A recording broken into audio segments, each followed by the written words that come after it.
ஆரியமான் தனது பால்கனியில் நின்று கொண்டிருந்தான். அவனது கையில் இருந்த கிளாஸை அருந்தி தனது வலியை தணிக்க முயற்சித்துக் கொண்டிருந்தான். அவனது கண்களில் விவரிக்க முடியாத வெறுமை இருந்தது. கிட்டத்தட்ட 1.5 ஆண்டுகள் கடந்துவிட்டன. ஆனால் அந்த பயங்கரமான இரவின் நினைவுகள் இன்றும் அவனது மனதில் ஒரு முள்ளை போல குத்திக் கொண்டிருந்தன. மழைத்துளிகள் அவன் கையின் மீது விழுந்து கொண்டிருந்தன. ஆனால் அவனுக்குள் கனன்று கொண்டிருந்த வெறுப்பு தீ இந்த மழையினால் தணியவில்லை. கௌரியின் முகம் அவனை உறுத்திக் கொண்டிருந்தது.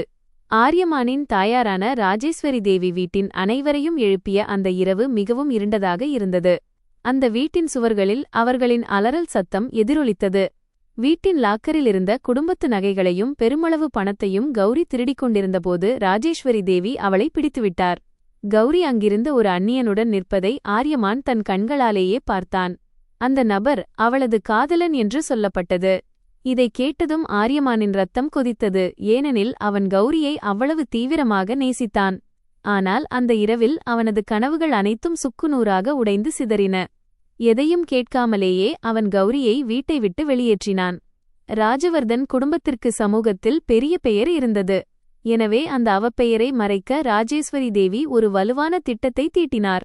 பழிச்சொல்லிலிருந்து தப்பிக்க அவர்கள் போலீஸை அழைக்கவில்லை. அதற்கு பதிலாக கௌரியை தந்திரமாக விவாகரத்து பத்திரங்களில் கையெழுத்திட கட்டாயப்படுத்தினர். அவள் வாயை என்றென்றும் மூடி வைத்திருக்க ஒவ்வொரு மாதமும் ஜீவனாம்சமாக பெரிய தொகையை வழங்குவதாகவும் வாக்குறுதி அளித்தனர். ஆரியமானுக்கு இந்த முடிவு பிடிக்கவில்லை. ஆனால் குடும்பத்தின் கௌரவத்திற்காக அவன் பணிந்து போக வேண்டியிருந்தது. கௌரி இவ்வளவு கீழ்த்தரமாக எப்படி இறங்கிப்போனாள் என்று அவனால் புரிந்து கொள்ள முடியவில்லை. இன்று காலைதான் ராஜேஸ்வரி தேவி ஆரியமானை தனது அறைக்கு அழைத்தார். அவரது முகத்தில் இருந்த குளிர்ந்த புன்னகை அவரது அகங்காரத்தையும் அந்தஸ்தையும் வெளிப்படுத்தியது. அந்த துரோகி பெண்ணுக்கு இனி பணம் கொடுக்க வேண்டிய அவசியமில்லை என்று அவர் ஆரியமானிடம் கூறினார். நிறுவனத்தின் பங்குகள் தற்போது சரிவில் இருப்பதால் அந்த உறவை முழுமையாக முடித்துக்கொள்ள இதுவே சரியான நேரம் என்று அவர் தெரிவித்தார். அவர் ஆரியமானின் கையில் ஒரு வங்கிச் காசோலையை கொடுத்தார். அதை அவளுக்கு இறுதி பணம் வழங்கலாக கொடுக்க வேண்டும். இது தனது கடந்த காலத்திலிருந்து விடுபடுவதற்கான ஒரு வாய்ப்பு என்று ஆரியமான் உணர்ந்தான். இந்த காசோலையை எந்த வக்கீலிடமோ அல்லது வேலைக்காரனிடமோ அனுப்பாமல் தானே அந்த பெண்ணிடம் சென்று அவளது பேராசை பிடித்த சுயநலமான முகத்தில் எரிய வேண்டும் என்று ஆரியமான் முடிவெடுத்தான். அவளது அந்த போலியான அப்பாவித்தனம் இப்போது எப்படி இருக்கிறது என்பதை அவன் பார்க்க விரும்பினான். அவனது மனதில் பல கேள்விகள் புயலைப் போல கொந்தளித்துக் கொண்டிருந்தன. அவள் தனது அந்த காதலனுடன் ஆடம்பரமான வாழ்க்கையை வாழ்ந்து கொண்டிருப்பாளோ? ராஜவர்தன் குடும்பத்தின் பணத்தை வைத்து அவள் நிச்சயம் ஒரு மாளிகையையே கட்டியிருப்பாள். வெறுப்பும் பழிவாங்கும் உணர்வும் ஆரியமானின் சிந்திக்கும் திறனை குலைத்திருந்தன. அவன் கௌரியை இழிவுபடுத்த மட்டுமே விரும்பினான். வெளியே புயல் வலுத்துக் கொண்டிருந்தது. வானத்தில் மின்னல்கள் வெட்டிக்கொண்டிருந்தன. ஆரியமான் தனது விலையுயர்ந்த காரில் அமர்ந்து உடனடியாக இன்ஜினை ஸ்டார்ட் செய்தான். அவனது டிரைவர் மிகவும் பயந்து போயிருந்தான். மோசமான வானிலையை காரணம் காட்டி அவன் வண்டியை ஓட்ட மறுத்தான். ஆனால் ஆரியமானின் பிடிவாதத்திற்கு முன்னால் யாரால் என்ன செய்ய முடியும்? அவன் ஸ்டியரிங்கை உறுதியாக பிடித்துக்கொண்டு ஆக்ஸலரேட்டரை பலமாக அழுத்தினான். அந்த பங்களாவின் பிரம்மாண்டமான இரும்பு கேட்டை தாண்டி கார் வெறிச்சோடிய சாலைகளில் சீறிப்பாய்ந்தது. அவனிடம் வக்கீல் கொடுத்த ஒரு பழைய முகவரி இருந்தது. அது நகரத்தின் மிகவும் பின்தங்கிய பகுதியில் இருந்தது. இது ஆரியமானுக்கு மிகவும் விசித்திரமாக தோன்றியது. கார் அந்த விலையுயர்ந்த ஜொலிக்கும் வசதியான பகுதிகளை பின்னுக்கு தள்ளிக்கொண்டே செல்லச் செல்ல ஆரியமானின் இதயம் வேகமாக துடித்தது. கௌரி எப்போதும் ஏழைகளுக்கும் தேவையுடையவர்களுக்கும் உதவ எப்படி தயாராக இருப்பாள் என்பது அவனுக்கு நினைவுக்கு வந்தது. அவள் அடிக்கடி பங்களாவிலிருந்து உணவையும் பழைய துணிகளையும் எடுத்துக்கொண்டு வேலைக்காரர்களின் குடியிருப்பு பகுதிகளுக்கு பகிர்ந்தளிக்கச் செல்வாள். ராஜேஸ்வரி தேவிக்கு அவளது இந்த வழக்கம் துளிக்கூட பிடித்திருக்கவில்லை. ஒரு அனாதையான ஏழை பெண் ஒருபோதும் ராஜவர்தன் குடும்பத்தின் கௌரவத்தையும் மரியாதையையும் புரிந்து கொள்ள முடியாது என்று அவர் எப்போதும் கூறுவார். இப்போது தன் தாயின் வார்த்தைகள் முற்றிலும் உண்மையாக தெரிவதாக ஆரியமான் கருதினான். ஏனெனில் இரத்தம் தனது உண்மையான நிறத்தை காட்டவே செய்யும். சாலை இப்போது மண்சாலைகளாகவும் குண்டும் குழியுமாக மாறத் தொடங்கியது. விலை உயர்ந்த காரின் சக்கரங்கள் அங்குள்ள பள்ளங்களிலும் சேற்றிலும் சிக்கிக் கொண்டன. அழுக்கு நீர்க்காற்றில் தெரித்தது. இந்த இடம் எவ்வளவு பயங்கரமாக இருந்தது என்றால் ஆரியமான் கனவிலும் இங்கு வருவதைப் பற்றி நினைத்திருக்க மாட்டான். சுற்றிலும் உடைந்த குடிசைகள், அசுத்தமான கால்வாய்கள், ஓடிக்கொண்டிருக்கும் கருப்பு நிற நீர், பல இடங்களில் மலைபோல் குவிந்து கிடக்கும் குப்பைகள் என அங்கு பல விலங்குகளும் நாய்களும் அந்த குப்பைகளை கிளறிக் கொண்டிருந்தன. அங்கு துர்நாற்றம் எவ்வளவு அதிகமாக இருந்தது என்றால் ஆரியமான் தனது மூக்கை கைக்குட்டையால் மூடிக்கொள்ள வேண்டியிருந்தது. வக்கீல் தனக்கு ஏதேனும் தவறான முகவரியை கொடுத்து விட்டாரா என்று அவன் சிந்திக்கத் தொடங்கினான். இவ்வளவு பெரிய தொகையை பெற்ற எந்தவொரு நபரும் இதுபோன்ற அசுத்தமான நரகத்தைப் போன்ற இடத்தில் ஏன் வசிக்க வேண்டும்? இந்த கேள்வி அவனை மேலும் தொந்தரவு செய்தது. திடீரென அவனது கார் ஒரு பெரிய பள்ளத்தில் சிக்கி நின்றது. ஆரியமான் கோபத்தில் ஸ்டீயரிங்கில் பலமாக முஷ்டியால் குத்திவிட்டு ஏதோ ஒரு கெட்ட வார்த்தையைச் சொன்னான். மழையும் இடைவிடாது பெய்து கொண்டிருந்தது. மெல்ல மெல்ல வெளியில் காரிருள் சூழ்ந்து கொண்டிருந்தது. அவன் தனது பையிலிருந்து அந்தச் செக்கினை எடுத்தான். அதில் எழுதப்பட்டிருந்த பணத்தின் அளவு எவ்வளவு அதிகமாக இருந்தது என்றால் எந்த ஒரு சாதாரண மனிதனும் தனது முழு வாழ்நாளையும் சுகபோகமாக கழிக்க முடியும். அப்படியிருக்க கௌரி இந்த அசுத்தமான குடிசைப் பகுதியில் என்ன செய்து கொண்டிருக்கிறாள்? இது அவளது புதிய சூழ்ச்சியா அல்லது தன் அந்த பேராசை பிடித்த காதலனின் கைகளால் அவள் எல்லாவற்றையும் தொலைத்துவிட்டாளா? இந்த விஷயங்கள் இப்போது அவனது மனதில் சந்தேகத்தை விதைத்தன. காரை விட்டு வெளியேறுவது அவனுக்கு ஒரு சவாலாக இருந்தது. ஆரியமான் தனது விலையுயர்ந்த கோட்டை பார்த்தான், ஏனெனில் வெளியே மிகவும் அசுத்தமாக இருந்தது. ஆனால் பிறகு அவன் குடையை விரித்துக்கொண்டு வெளியே கால் வைத்தான். சேறு நிறைந்த நீரில் அவனது பளபளப்பான பிராண்டட் காலணிகள் உடனடியாக பாழாயின. அவன் கோபத்துடன் முணுமுணுத்துக் கொண்டே அந்த குறுகிய சந்துகளை நோக்கி நடக்கத் தொடங்கினான். அங்கு வசிக்கும் ஏழை மக்கள் அவனது பெரிய காரை ஆச்சரியத்துடன் கண்களை விரித்து பார்த்து கொண்டிருந்தனர். ஏனெனில் ஒரு பணக்காரர் இந்த நரகத்தைப் போன்ற இடத்திற்கு வருவது அவர்களுக்கு ஒரு அதிசயம் போல இருந்தது. மழையில் நனைந்து விளையாடிக் கொண்டிருந்த சில சிறுவர்கள் ஆரியமானை பார்த்ததும் பயந்து போய் தங்கள் தாயின் பின்னால் சென்று ஒளிந்து கொண்டனர். ஆரியமானுக்கு மூச்சுத் திணறல் போல இருந்தது. முகவரியின்படி அவன் ஒரு பழைய மற்றும் உடைந்த வீட்டை அடைய வேண்டியிருந்தது. அதன் சுவர்கள் தகரத்தாலும் தார்ப்பாயாலும் மூடப்பட்டிருந்தன. தெருவின் கடைசி முனையில் அதே போன்ற ஒரு பாழடைந்த கட்டடம் அவனுக்கு தெரிந்தது. வீட்டின் நிலைமை எவ்வளவு மோசமாக இருந்தது என்றால் இன்னும் ஒரு பலமான காற்று வீசினால் அது ஒரே அடியாய் இடிந்து விழுந்துவிடும் போல இருந்தது. ஆரியமான் அங்கேயே சென்று நின்றான். அவனது மனதில் ஏதோ ஒரு விசித்திரமான சலனம் ஏற்பட்டது. அவன் தன்னை ஆசுவாசப்படுத்திக் கொண்டு தனது ஈகோவை பலப்படுத்திக் கொண்டான். அவன் இங்கே யாருக்கும் கருணை காட்ட வரவில்லை. மாறாக அந்த துரோகிப் பெண்ணின் அகங்காரத்தை உடைக்க வந்திருந்தான். இதை நினைத்தவுடன் அவன் தனது முஷ்டிகளை இறுக்கமாக மூடிக்கொண்டான். முன்னேறிச் சென்றபோது கதவு அழுகிய மரத்தால் செய்யப்பட்டிருப்பதைக் கண்டான். அதில் பல லட்சக்கணக்கான விரிசல்கள் விழுந்திருந்தன. மரமும் உதிர்ந்து தூள் போல கீழே விழுந்து கொண்டிருந்தது. அந்த விரிசல்களின் வழியாக உள்ளே இருந்து மெல்லிய ஒளி வெளியே வந்து கொண்டிருந்தது. அது ஒருவேளை லாந்தர் அல்லது அகல்விளக்காக இருக்கலாம். ஆரியமான் தனது குடையை கீழே வைத்துவிட்டு விலையுயர்ந்த கோட்டிலிருந்த மழைத்துளிகளை தட்டிச் சுத்தம் செய்தான். பிறகு அவன் ஆழமாக மூச்சை இழுத்துவிட்டு முகத்தில் மிகுந்த வெறுப்பை வெளிப்படுத்தினான். கௌரி தன்னை பார்த்தவுடனேயே தனது தவறுக்கு வருந்தி காலில் விழுந்து மன்னிப்பு கேட்க வேண்டும் என்று அவன் விரும்பினான். கடந்த 1.5 ஆண்டுகளாக அவன் ஆர்வத்துடன் எதிர்பார்த்து கொண்டிருந்த தருணம் இதுதான். அவன் தனது இடத்தில் உறுதியாக நின்று கொண்டிருந்தான். பலவீனமான கதவைத் தட்டி ஆரியமான் பலமாக அழைத்தான். முதல் முறை தட்டியபோது உள்ளிருந்து எந்த சத்தமும் வரவில்லை. மழையின் பலமான சத்தம் மற்ற எல்லா சத்தங்களையும் மூழ்கடித்துக் கொண்டிருந்தது. அதனால் அவன் இன்னும் அதிக பலத்துடன் கதவை தட்டினான். இம்முறை அவனது குரலில் கோபமும் அகங்காரமும் தெளிவாகத் தெரிந்தன. "கதவைத் திற கௌரி" என்று அவன் உரக்க கத்தினான். அந்த சோகமான குடியிருப்பு பகுதியில் அவனது குரல் ஒரு சிங்கத்தின் கர்ஜனை போல கேட்டது. திடீரென உள்ளே ஏதோ ஒரு கனமான பொருள் கீழே விழுந்த சத்தம் கேட்டது. அதைத் தொடர்ந்து ஒரு விசித்திரமான பயங்கரமான அமைதி நிலவியது. ஆரியமானின் பொறுமை சோதிக்கப்பட்டது. அவன் நீண்ட நேரம் காத்திருக்கும் மனநிலையில் இல்லை. அவன் தனது காலால் அந்த அழுகிய கதவை பலமாக உதைத்தான். கதவு ஏற்கனவே பலவீனமாக இருந்ததால் அந்த பயங்கரமான தாக்குதலை தாங்க முடியாமல் உடைந்து உள்ளே விழுந்தது. ஆரியமான் மிகவும் அமைதியாக உள்ளே அடி எடுத்து வைத்தான். அவன் தனது பையிலிருந்து அந்த கோடிக்கணக்கான ரூபாய் செக்கினை எடுக்கப் போனபோது திடீரென அவன் கண்முன்னே இருந்த காட்சியைக் கண்டு தன் தலைமீது ஆகாயமே இடிந்து விழுந்தது போல உணர்ந்தான். அறைக்குள் துர்நாற்றமும் ஈரம் படர்ந்தும் இருந்தது. அங்கே நல்ல மரச்சாமான்களோ அல்லது எந்தவிதமான வசதிகளோ இல்லை. கூரையிலிருந்து தண்ணீர் சொட்டிக் கொண்டிருந்தது. கீழே தரையில் சேறு நிறைந்திருந்தது. அறையின் நடுவில் ஒரு உடைந்த கட்டில் இருந்தது. அதன் மேல் யாரோ படுத்துக் கொண்டிருந்தனர். அந்த நபர் பார்க்க ஏதோ ஒரு பேராசை பிடித்த காதலன் போல தெரியவில்லை. மாறாக பயங்கரமாக நோயுற்று பலவீனமாக இருந்த ஒரு மனிதனாகத் தெரிந்தான். அவனது முகத்தை பார்த்ததும் ஆரியமானின் இரத்தம் உறையத் தொடங்கியது. அவனுக்கு அருகில் தரையில் ஒரு பெண் அமர்ந்திருந்தாள். அவள் எலும்பும் தோலுமாகத் தெரிந்தாள். அவள் வேறொருவரும் அல்ல, கௌரிதான். கௌரியின் உடலில் பழைய கிழிந்த புடவை இருந்தது. அவளது தலைமுடி கலைந்திருந்தது. ஆரியமான் பார்த்து கொண்டே இருக்க மறந்த அந்த அவளது அழகு இன்று முற்றிலும் மஞ்சள் நிறமாகவும் உயிரற்றும் போயிருந்தது. அவளது கைகளில் ஆங்காங்கே கொப்புளங்களும் காயங்களும் இருந்தன. அவள் தொடர்ந்து இருமிக் கொண்டிருந்தாள். ஆரியமான் நின்ற இடத்திலேயே சிலையாக உறைந்து போனான். அவன் கையில் இருந்த கோடிக்கணக்கான ரூபாய் செக் நழுவி கீழே இருந்த அசுத்தமான சேற்று நீரில் விழுந்தது. எந்த அகங்காரத்துடனும் வெறுப்புடனும் அவன் இங்கு வந்தானோ அந்த வேதனையான காட்சியைக் கண்டதும் அவை அனைத்தும் ஒரு நொடியில் காற்றில் கரைந்து போயின. அவனது மூளை எதையும் புரிந்து கொள்ளும் நிலையில் இல்லை.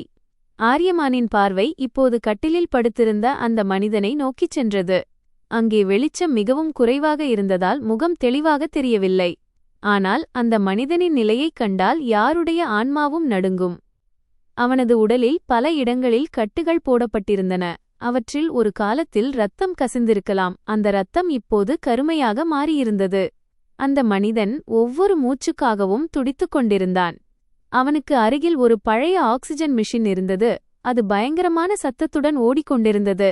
இதை பார்த்த ஆரியமானுக்கு ஏதோ ஒன்று அவனது இதயத்தை இரும்பு நகங்களால் கிழிப்பது போல் இருந்தது. கதவு பயங்கரமாக விழுந்த சத்தத்தைக் கேட்டு கௌரி பயத்துடன் தனது தலையை நிமிர்த்தினாள். அவளது வீங்கிய கண்களில் பயமும் சோர்வும் தெளிவாகத் தெரிந்தன. அவள் முன்னே ஆரியமானை கண்டபோது அவளது முகத்தில் ஆச்சரியமோ அல்லது கோபமோ இருக்கவில்லை. அங்கே ஒரு ஆழ்ந்த வெறுமை மட்டுமே இருந்தது. அவள் தனது வாழ்க்கையிலிருந்து அனைத்து நம்பிக்கைகளையும் கைவிட்டது போலிருந்தது. அவள் விரைவாக தனது கிழிந்த புடவையை சரிசெய்து அந்த நோயுற்ற மனிதனை தனது உடலால் மறைக்க முயற்சி செய்தாள். அந்த மனிதனை ஆரியமானிடமிருந்து பாதுகாக்க அவள் முழுமையாக முயற்சிப்பது போல தோன்றியது. இதைக் கண்ட ஆரியமானின் கைகள் நடுங்கத் தொடங்கின. அவனது உதடுகள் ஏதோ தைத்தது போல மூடிக்கொண்டன. அவன் ஏதோ சொல்ல விரும்பினான். ஆனால் அவனது தொண்டையிலிருந்து சத்தம் வரவில்லை.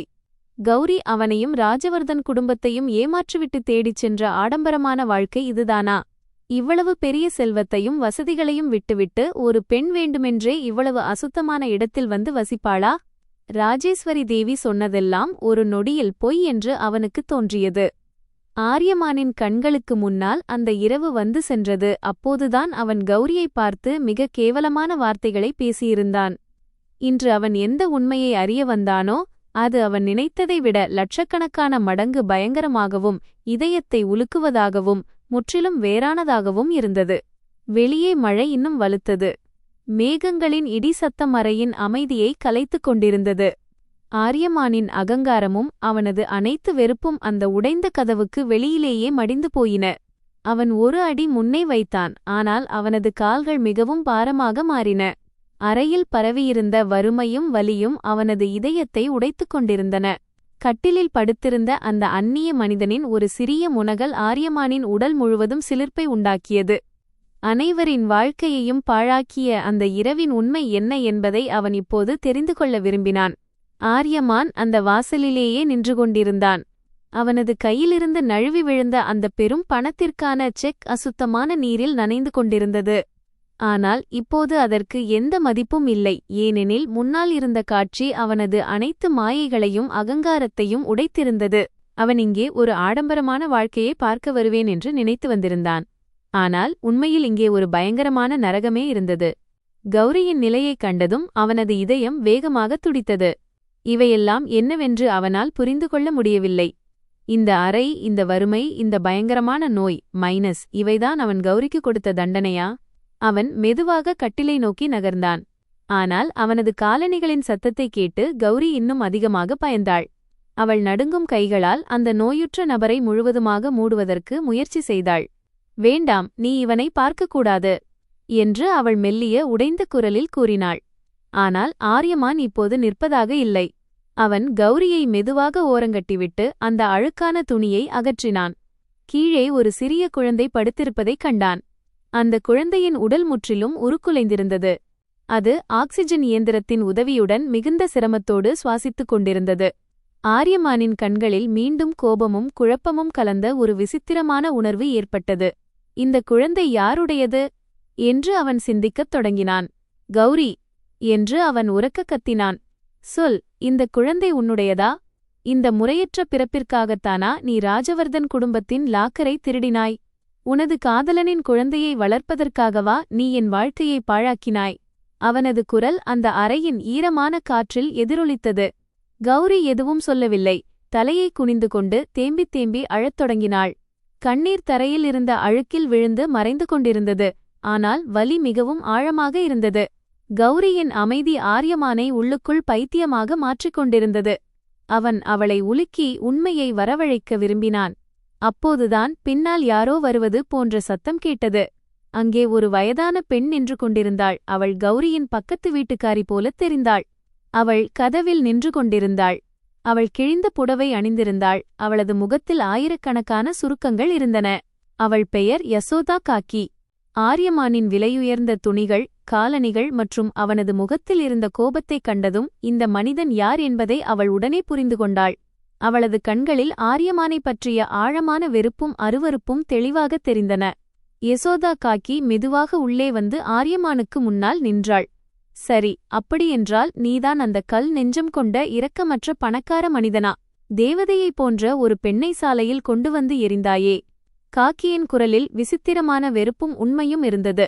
ஆரியமான் அவளை கோபத்துடன் பார்த்து மௌனமாக இருக்கச் சைகை செய்தான். ஆனால் காக்கி இன்று மௌனமாக இருக்கும் நிலையில் இல்லை. நீ அவளைத் திட்டுகிறாய். நீ அவள் மீது பழி சுமத்துகிறாய். அட, உன் கண்கள் மீது செல்வமும் போலியான கௌரவமும் கட்டுப்பட்டிருக்கின்றன. உனக்கு என்ன தோன்றுகிறது? எனக்கு எதுவும் தெரியாதா? எல்லாம் தெரியும். காக்கி தனது பேச்சைத் தொடர்ந்தாள். 1.5 ஆண்டுகளுக்கு முந்தைய அந்த இருண்ட இரவும் எனக்கு நினைவிருக்கிறது. அந்த நள்ளிரவில் பலத்த மழையில் இந்த ஏழைப் பெண் இந்த அழுக்கான குடிசைப் பகுதிக்கு வந்தாள். அவள் உடலில் ஒரே ஒரு ஜோடி துணிகள் மட்டுமே இருந்தன. அவளது மார்போடு இந்த பாதி உயிர் பிரிந்த நிலையில் இருந்த குழந்தையை ஒட்டிக் கொண்டிருந்தாள். அவள் பயத்தில் நடுங்கிக் கொண்டிருந்தாள். குழந்தையின் உயிரை காப்பாற்ற மக்களின் கால்களில் விழுந்து கெஞ்சினாள். காக்கியின் வார்த்தைகள் ஆரியமானின் மனதில் ஒரு சுத்தியல் போல அரைந்தன. அவன் ஆச்சரியத்தில் வாய் பிளந்து அனைத்தையும் கேட்டுக்கொண்டிருந்தான். ஆரியமானின் தலை சுற்றத் தொடங்கியது. அவன் மீண்டும் அந்த குழந்தையை உற்று பார்த்தான். ஆக்சிஜன் மாஸ்க் அணிந்திருந்தாலும் குழந்தையின் முகத்தில் அவனது ஆன்மாவையே உலுக்கி போடும் ஒரு விஷயத்தைக் கண்டான். குழந்தையின் வலது கண்ணிற்கு அருகில் ஒரு குறிப்பிட்ட அடையாளம் இருந்தது. இது ஆரியமானின் மூத்த சகோதரி நிஹாரிகாவின் வலது கண்ணிற்கு அருகிலிருந்த அடையாளத்தைப் போலவே இருந்தது. இதைக் கண்டதும் அவனது கண்கள் விரிந்தன. கால்களுக்கு அடியில் பூமி நழுவியது. இந்த அடையாளம் என்று திணறிக்கொண்டே அவனால் சிரமத்துடன் பேச முடிந்தது. அவன் இப்போது உண்மையை நெருங்கிவிட்டான். ஆனால் அதை ஒப்புக்கொள்வது அவனுக்கு மிகவும் கடினமாக இருந்தது. யசோதா காக்கி பெருமூச்சு விட்டு அந்த கசப்பான உண்மையை வெளிப்படுத்தினார். ஆம், நீ சரியாகத்தான் அடையாளம் கண்டு கொண்டாய். இது உன் குடும்பத்தின் இரத்தம். இது உன் சகோதரி நிஹாரிகாவின் குழந்தை. இவனை உன் உயரிய மற்றும் கௌரவமான குடும்பம் குப்பைத் தொட்டியில் வீச முடிவு செய்திருந்தது. இதைக் கேட்டதும் கௌரி துடித்தாள். வேண்டாம் காக்கி, நிறுத்துங்கள். கடவுளுக்காக அவர்களிடம் எதையும் சொல்லாதீர்கள் என்று அவள் காக்கியின் கால்களில் விழுந்தாள். ஆனால் இன்று விதி வேறு ஏதோ ஒன்றைத்தான் தீர்மானித்திருந்தது. இன்று ராஜவர்தன் குடும்பத்தின் அனைத்து இருண்ட பாவங்களும் வெளிச்சத்திற்கு வரும் நேரம் வந்துவிட்டது. ஆரியமானுக்கு தனது உடல் உயிர் அற்றது போல தோன்றியது. நிஹாரிகாவின் திருமணம் ஒரு பெரும் கோடீஸ்வரருடன் நிச்சயிக்கப்பட்டிருந்தது அவனுக்கு நினைவுக்கு வந்தது. திருமணத்திற்கு சில மாதங்களுக்கு முன்பே நிஹாரிகா திடீரென உடல்நலமில்லாமல் இருந்தாள். ராஜேஸ்வரி தேவி அவளை ஒரு ரகசிய இடத்திற்கு அனுப்பியிருந்தார். அவள் ஏதோ ஒரு தனிப்பட்ட வேலைக்காக வெளிநாடு சென்றிருப்பதாக அவர்கள் அனைவருக்கும் கூறினர். அது பொய்யா? தனது சொந்த மகளின் தவறை மறைக்கத் தன் தாயே இவ்வளவு பெரிய சதியா செய்திருந்தார்? ஆரியமானின் மூளையால் இந்த பயங்கரமான உண்மையை ஜீரணிக்க முடியவில்லை. யசோதா காக்கி தொடர்ந்தார். நிஹாரிகா ஒரு ஊனமுற்ற குழந்தையை பெற்றெடுத்தாள். சமூகத்தில் தனது போலி கௌரவத்திற்காக யாருடைய வாழ்க்கையை வேண்டுமானாலும் பாழாக்கத் துணியும் உன் தாயார் அந்த குழந்தையை ஒரு சட்டவிரோத அனாதை இல்லத்திற்கு அனுப்ப ஒப்பந்தம் செய்தார். இந்த அவப்பெயரை என்றென்றும் அழித்துவிட அவர் நினைத்தார். ஆனால் அனாதையான ஏழை பெண்ணாக இருந்தாலும் கௌரியின் மார்பில் ஒரு தாயின் இதயம் துடித்தது. அதனால் அந்த அப்பாவி பிஞ்சை இரக்கமற்ற மனிதர்களின் கைகளில் அவளால் எப்படி விட்டுவிட முடியும்? இதனால்தான் அந்த இரவு கௌரி உங்கள் குடும்ப லாக்கரிலிருந்து நகைகளை திருடினாள். ஆனால் அந்த திருட்டை அவள் தனக்காக செய்யவில்லை. அந்த குழந்தையை அவளிடம் ஒப்படைப்பதற்காக, அந்த மனிதர்களுக்கு லஞ்சம் கொடுப்பதற்காகத்தான் அவள் திருடினாள். உன் குடும்பத்தின் கௌரவத்தை காப்பாற்ற அவள் தன்னைத்தானே ஒரு திருடியாகவும் அவ பெயருக்குரிய பெண்ணாகவும் நிரூபித்துக் கொண்டாள். அவள் உன் ஒவ்வொரு விஷத்தன்மையுள்ள வசவுகளையும் அவமானங்களையும் அமைதியாக பொறுத்து கொண்டாள். உனது குடும்பம் அவளையும் இந்த அப்பாவி குழந்தையையும் எப்போதும் கண்டுபிடிக்க முடியாது என்பதற்காகவே அவள் விவாகரத்து பத்திரங்களில் கையெழுத்திட்டாள். இதையெல்லாம் கேட்டு ஆரியமானின் உள்ளுக்குள் ஒரு எரிமலை வெடித்தது போல இருந்தது. தனது சொந்தக் குடும்பமே இவ்வளவு கீழ்த்தரமாக இருக்குமா என்று அவன் கனவிலும் நினைத்து பார்த்திருக்க மாட்டான். தான் இவ்வளவு காலமாக வெறுத்து வந்த அந்த பெண் உண்மையில் ராஜவர்தன் குடும்பத்தின் பாவச் சுமைகளை தன் தோளில் சுமந்து கொண்டிருந்தாள். தான் அவ பெயர் அடைவதை அவள் விரும்பினாள். ஆனால் ஒரு அப்பாவி குழந்தையின் உயிரை காப்பாற்றினாள். ஆரியமானுக்கு இப்போது தனது சொந்த இருப்பையே நினைத்து அருவருப்பாக இருந்தது. அவனது அகங்காரமும் பெருமையும் இன்று முற்றிலும் உடைந்து போயின. கௌரி அந்த பணத்தை என்ன செய்தாள்? ஆரியமானின் வாயிலிருந்து இந்த கேள்வி மிகவும் சிரமப்பட்டு வெளிவந்தது. அவனது குரலில் விவரிக்க முடியாத வலியும் நடுக்கமும் இருந்தது. அந்த பணத்தை வைத்து கௌரி தனக்காக ஏதேனும் வசதிகளை செய்து கொண்டிருப்பாள் என்று அவன் நினைத்தான். ஆனால் யசோதா காக்கி அளித்த பதில் ஆரியமானின் ஆன்மாவையே துளைத்து எடுத்தது. அடமுட்டாளே, உன் அந்த பணம் இந்த குழந்தையின் விலையுயர்ந்த சிகிச்சைக்கும் இந்த ஆக்சிஜன் மெஷினுக்கும் அதன் எண்ணற்ற அறுவை சிகிச்சைகளுக்கும் தான் செலவாகியிருக்கிறது. இந்த பெண் உன் அந்த அற்பமான பணத்தில் ₹1 கூட தனக்காக செலவழித்ததில்லை. ஆரியமான் கௌரியின் கைகளை உற்று பார்த்தான். ரோஜா இதழ்களைப் போல மென்மையாக இருந்த அந்த கைகள் இப்போது சொரசொரப்பாகவும் கொப்புளங்கள் நிறைந்தும் இருந்தன.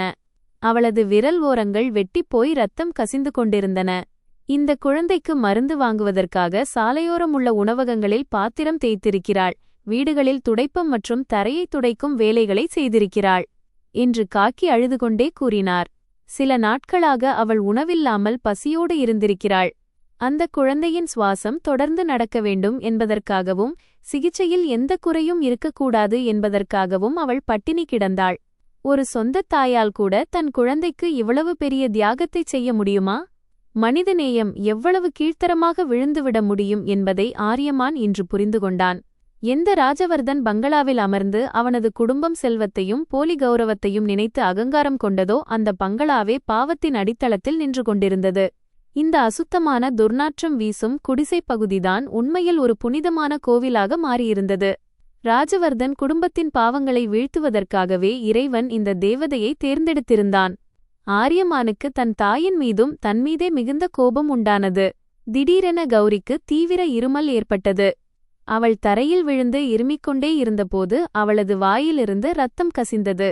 இதைக் கண்ட ஆரியமான் பதற்றத்துடன் அவளை நோக்கி ஓடினான்.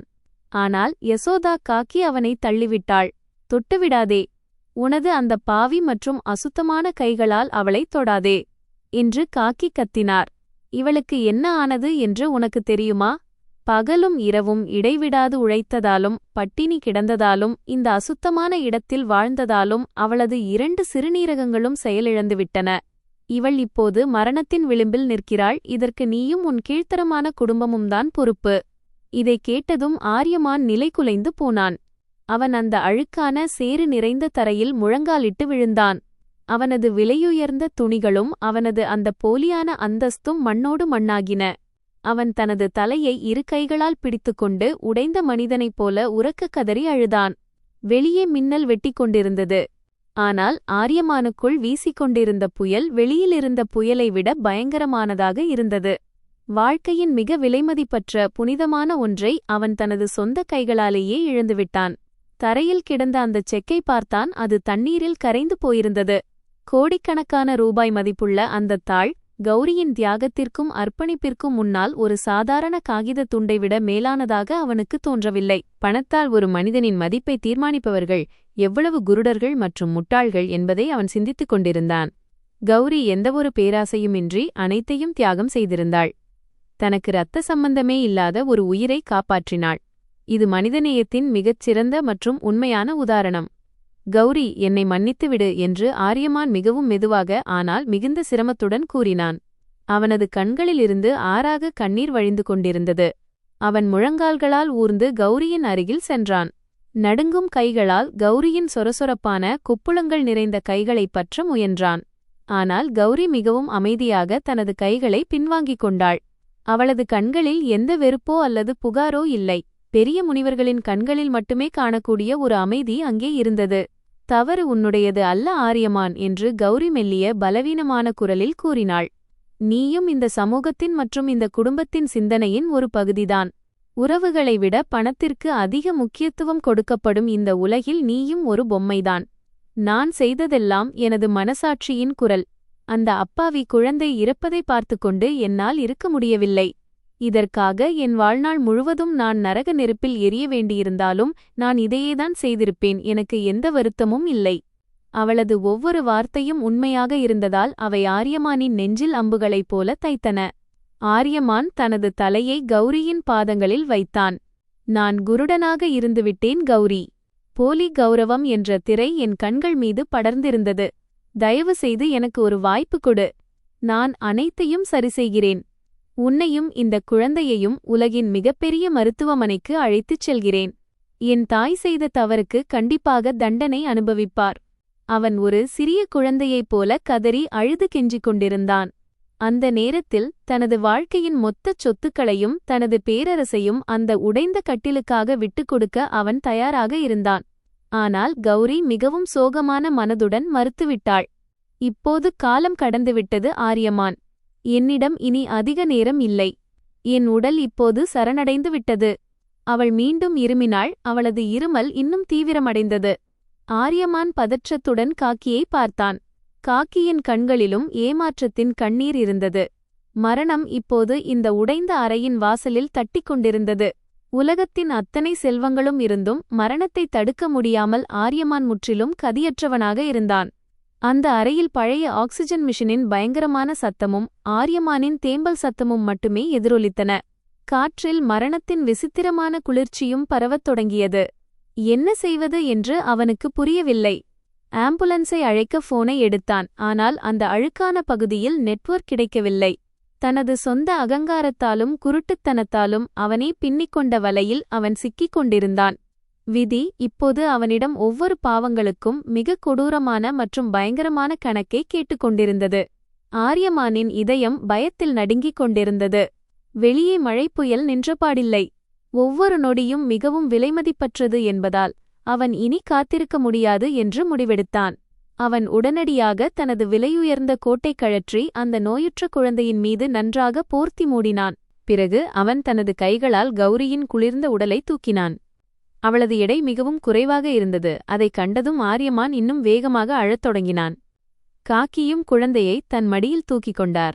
ஆக்சிஜன் மெஷின் பாரமாக இருந்தது. ஆனால் காக்கி துணிச்சலை விடவில்லை. ஆரியமான் உடைந்த கதவைத் தாண்டி வெளியே சேறு நிறைந்த சந்தில் கால் வைத்தான். பலமான காற்று அவனது முகத்தில் சாட்டையடி போல வீசியது. குடிசை பகுதி மக்கள் தங்கள் வீடுகளை விட்டு வெளியே வந்திருந்தனர்.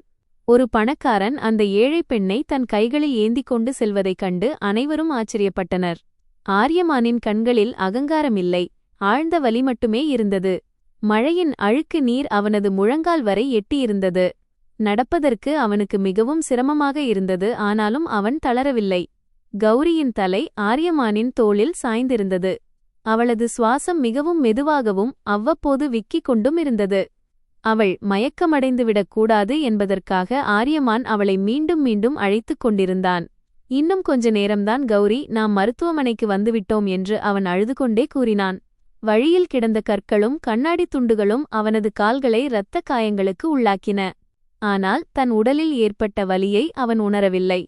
வலியும் போராட்டமும் நிறைந்த பயணத்திற்குப் பிறகு அவர்கள் கடைசியில் ஆரியமானின் கார் நின்றிருந்த முக்கிய சாலைக்கு வந்தடைந்தனர். காரின் சக்கரங்கள் இன்னும் சேற்றில் பலமாகச் சிக்கியிருந்தன. அவன் கௌரியை மிகவும் கவனமாக பின்பக்க இருக்கையில் கிடத்திவிட்டு யசோதா காக்கியையும் குழந்தையையும் அருகில் அமர வைத்தான். அவன் உடனடியாக காரை ஸ்டார்ட் செய்து ஆக்சிலரேட்டரை பலமாக அழுத்தினான். காரின் என்ஜின் கர்ஜித்தது. சக்கரங்கள் சேற்றை பின்னால் வீசிவிட்டு காரை அந்த பள்ளத்திலிருந்து வெளியே கொண்டு வந்தன. இப்போது ஆரியமானின் ஒரே நோக்கம் அவளது உயிரை காப்பாற்ற நகரத்தின் மிகப்பெரிய மருத்துவமனைக்குச் செல்வதுதான். கார் புயலை பிளந்து கொண்டு நகரத்தின் வெறிச்சோடிய சாலைகளில் வேகமாக பாய்ந்தது. அவன் அடிக்கடி பின்னால் திரும்பி கௌரியின் நிலையை பார்த்து கொண்டிருந்தான். காரின் வெளிச்சத்தில் அவளது மஞ்சள் நிற முகம் இன்னும் பயங்கரமாக தெரிந்தது. யசோதா காக்கி தொடர்ந்து இறைவனிடம் வேண்டிக் கொண்டிருந்தார். குழந்தையின் ஆக்சிஜன் மிஷின் சத்தம் ஆரியமானின் இதயத் துடிப்புடன் கலந்திருந்தது. 1.5 ஆண்டுகளுக்கு முன்பு இதே காரில்தான் கௌரியை அவன் வீட்டை விட்டு வெளியேற்றினான் என்பது அவனுக்கு நினைவுக்கு வந்தது. அன்று இரவும் இதே போன்ற மழையே பெய்து கொண்டிருந்தது. விதி இன்று அவனை மீண்டும் அதே இடத்தில் கொண்டு வந்து நிறுத்தியிருந்தது. வழியில் ஒரு போலீஸ் செக்போஸ்டில் கார் நிறுத்தப்பட்டது. போலீஸ் ஒருவன் டார்ச் வெளிச்சத்தை காரின் உள்ளே காட்டினான். ஆரியமானின் பதற்றத்தையும் பின் இருக்கையில் இருந்த நோயாளியையும் கண்டு அவர்கள் உடனடியாக உஷாரானார்கள். இது ஒரு மருத்துவ அவசர நிலை என்றும் தன் மனைவி இறக்கும் நிலையில் இருக்கிறாள் என்றும் ஆரியமான் கத்தினான். ஆரியமானின் நிலையைக் கண்ட போலீசார் உடனடியாக தங்கள் ஜீப்பின் சைரனை ஒலிக்கச் செய்தனர். அவர்கள் ஆரியமானின் காருக்கு வழிவிட்டு சிகப்பு சிக்னல்களை தாண்டி எந்த தடையுமின்றி மருத்துவமனைக்குச் செல்ல உதவினர். மருத்துவமனையின் பெரிய கேட் முன்னால் வந்ததும் ஆரியமான் காரை பலமாக பிரேக் போட்டு நிறுத்தினான். கார் நேரடியாக எமர்ஜென்சி வார்டு கதவருகே சென்று நின்றது. அவன் பைத்தியக்காரனைப் போல வெளியே குதித்து உதவிக்காக உரக்க கத்தினான். அவனது குரலை கேட்டு வார்டு பாய்களும் நர்ஸ்களும் உடனடியாக ஸ்ட்ரெச்சருடன் ஓடி வந்தனர். ஆரியமானே கௌரியை தூக்கி மிகவும் கவனமாக ஸ்ட்ரெச்சரில் படுக்க வைத்தான். யசோதா காக்கியும் குழந்தையை எடுத்துக்கொண்டு வெளியே வந்தார். மருத்துவமனையின் பளபளப்பான சூழல் அந்த அசுத்தமான குடிசை பகுதியிலிருந்து முற்றிலும் மாறுபட்டிருந்தது. ஆனால் ஆரியமானின் மனதில் இருந்த பயம் இங்கே ஒரு சிறிதும் குறையவில்லை. மருத்துவர்களின் குழு உடனடியாக அங்கே வந்தடைந்தது. கௌரியின் கவலைக்கிடமான நிலையை கண்டதும் அவர்கள் அவளை நேரடியாக ஐசியூ நோக்கி அழைத்துச் செல்லத் தொடங்கினர். ஆரியமானும் அவர்களுடன் ஓடிக்கொண்டிருந்தான். டாக்டர், தயவுசெய்து என் மனைவியை காப்பாற்றிவிடுங்கள். பணத்திற்கு என்னிடம் பஞ்சமே இல்லை. நீங்கள் கேட்கும் தொகையை நான் தருகிறேன். அவளுக்கு ஒன்றும் ஆகக்கூடாது என்று ஆரியமான் கெஞ்சினான். ஒரு மூத்த மருத்துவர் ஆரியமானை வெளியே காத்திருக்குமாறு சைகை செய்தார். பார்க்கிறோம் மிஸ்டர் ராஜவர்தன், எங்களால் முடிந்தவரை முயற்சி செய்கிறோம். ஆனால் நோயாளி நிலைமை மிகவும் மோசமாக உள்ளது. அவளது உறுப்புகள் ஏறக்குறைய செயலிழந்துவிட்டன என்று மருத்துவர் கூறினார். குழந்தைகள் நல நிபுணர்களின் மற்றொரு குழு நிஹாரிகாவின் அந்த ஊனமுற்ற குழந்தையை தங்கள் கண்காணிப்பில் எடுத்துக்கொண்டது. அது உடனடியாக ஒரு நவீன இன்குபேட்டர் மற்றும் வெண்டிலேட்டர் உதவியுடன் வைக்கப்பட்டது. குழந்தையின் நிலை மிக மோசமாக இருந்தது. ஆனால் மருத்துவமனையின் மேம்பட்ட இயந்திரங்கள் அதன் சரிந்து கொண்டிருந்த துடிப்பை ஓரளவு சீராக்கின. யசோதா காக்கி ஐசியு வாசலுக்கு வெளியே தரையில் அமர்ந்து எதிரே இருந்த கோவிலை பார்த்து இறைவனிடம் வேண்டத் தொடங்கினார். ஆரியமான் ஐசியுவின் கண்ணாடி கதவுக்கு வெளியே நின்று கொண்டிருந்தான். அவனது கண்கள் தொடர்ந்து அந்த மானிட்டரையே பார்த்து கொண்டிருந்தன. அது கௌரியின் பலவீனமான இதயத் துடிப்பை காட்டிக் கொண்டிருந்தது. காலம் மிகவும் மெதுவாக நகர்ந்தது. ஒவ்வொரு நொடியும் அவனுக்கு ஒரு தண்டனை போல இருந்தது. அவன் தனது நனைந்த இரத்தம் படிந்த துணிகளைப் பற்றி கவலைப்படவில்லை. மருத்துவமனை ஊழியர்கள் அவனை விசித்திரமான பார்வையுடன் பார்த்தனர். நகரத்தின் மிகப்பெரிய தொழிலதிபர் இன்று ஒரு பிச்சைக்காரனைப் போல இந்த மருத்துவமனை நடைபாதையில் நின்று கொண்டிருந்தான். அவனுக்கு தன் தாய் ராஜேஸ்வரி தேவியின் நினைவு வந்தது. போலி கௌரவத்திற்காக இந்த பயங்கரமான விளையாட்டை ஆடிய அந்த பெண் தனது பிரம்மாண்ட பங்களாவில் மெத்தை விரிப்பில் நிம்மதியாக தூங்கிக் கொண்டிருப்பாள். இதை நினைத்ததும் ஆரியமானின் முஷ்டிகள் தன் தாயின் மீதான கோபத்தாலும் வெறுப்பாலும் இறுக்கமடைந்தன. அவன் போனை எடுத்தான். அது இப்போது காய்ந்து வேலை செய்தது, ஏனெனில் அங்கே நெட்வொர்க் இருந்தது. அவன் உடனடியாக வீட்டிற்கு போன் செய்தான். சில ரிங்கிற்கு பிறகு வேலைக்காரன் போனை எடுத்தான். அம்மாவிடம் உடனடியாக நகரத்தின் சிட்டி மருத்துவமனைக்கு வருமாறு சொல். அவர் வருவதில் ஏதாவது தயக்கம் காட்டினால் நான் போலீசுடன் பங்களாவிற்கு வருவேன் என்று ஆரியமான் மிகவும் குளிர்ந்த மற்றும் கடுமையான குரலில் உத்தரவிட்டான். மறுபக்கம் என்ன பேசுகிறார்கள் என்று கேட்காமலேயே அவன் போனை வைத்துவிட்டான். தன் தாய்க்கு இந்த மிரட்டல் பிடிக்காது என்று அவனுக்கு தெரியும். ஆனால் இப்போது அவனுக்கு எந்த உறவு அல்லது கௌரவத்தின் மீதும் கவலையில்லை. அப்போது ஐசியு கதவு திறந்தது. நர்ஸ் ஒருத்தி வேகமாக வெளியே வந்தாள். நோயாளி உடலில் இரத்தத்தின் அளவு மிக அதிகமாக குறைந்துவிட்டதாகவும் உடனடியாக இரத்தம் ஏற்ற வேண்டியது அவசியம் என்றும் அவள் ஆரியமானிடம் கூறினாள். ஆரியமான் ஒரு நிமிடம் கூட தாமதிக்காமல் தனது கையை நீட்டினான். என் இரத்தத்தை எடுத்துக்கொள்ளுங்கள். என் இரத்த வகை அவளுடன் பொருந்தும். நீங்கள் எவ்வளவு இரத்தம் வேண்டுமானாலும் எடுத்துக்கொள்ளுங்கள். என் மனைவியின் உயிர் காப்பாற்றப்பட வேண்டும் என்று நர்ஸிடம் கூறினான். நர்ஸ் அவனை உடனடியாக இரத்த தானம் செய்யும் அறைக்கு அழைத்துச் சென்றாள். தனது உடலின் ஒரு பகுதி கௌரிக்கு உதவும் என்று ஆரியமான் நம்பினான். இரத்தம் கொடுக்கும்போது அவனது கண்களுக்கு முன்னால் கௌரியுடன் கழித்த பழைய அழகான தருணங்கள் ஒரு படம் போல ஓடின. அவர்கள் இருவரும் முதலில் சந்தித்த நாள் அவனுக்கு நினைவுக்கு வந்தது. கௌரியின் அப்பாவித்தனமான புன்னகை, அவளது சுயநலமற்ற அன்பு மற்றும் எளிமை ஆகியவை ஆரியமானின் இதயத்தை கவர்ந்திருந்தன. திருமணத்திற்குப் பிறகு அவள் ஒருபோதும் செல்வத்தின் அகங்காரத்தை காட்டியதில்லை. ராஜவர்தன் பங்களாவின் கடுமையான விதிகளுக்கு இடையிலும் அவள் ஒரு குளிர்ந்த தென்றலைப் போல இருந்தாள். ஆனால் ஆரியமான் தனது தாயின் பேச்சைக் கேட்டு அந்த விலைமதிப்பற்ற வைரத்தை சாதாரண கண்ணாடிக்காகத் துண்டு என்று நினைத்து தூக்கி எறிந்துவிட்டான். இரத்தம் கொடுத்த பிறகு ஆரியமான் சிறிது பலவீனமாக உணர்ந்தான். ஆனால் அவன் ஓய்வெடுக்கும் நிலையில் இல்லை. அவன் மீண்டும் ஐசியு கண்ணாடிக் கதவின் அருகே வந்து நின்றான். உள்ளே மருத்துவர்கள் கௌரியின் நெஞ்சில் ஷாக் கொடுக்கும் இயந்திரத்தை பயன்படுத்திக் கொண்டிருந்தனர். மானிட்டரில் இதயத்துடிப்புக் கோடு நேராக மாறிவிட்டது. ஒரு இடைவிடாத பீப் சத்தம் வெளியே வரை கேட்டுக்கொண்டிருந்தது. இதை பார்த்ததும் ஆரியமானின் இதயம் வேலை செய்வதை நிறுத்தியது போல இருந்தது.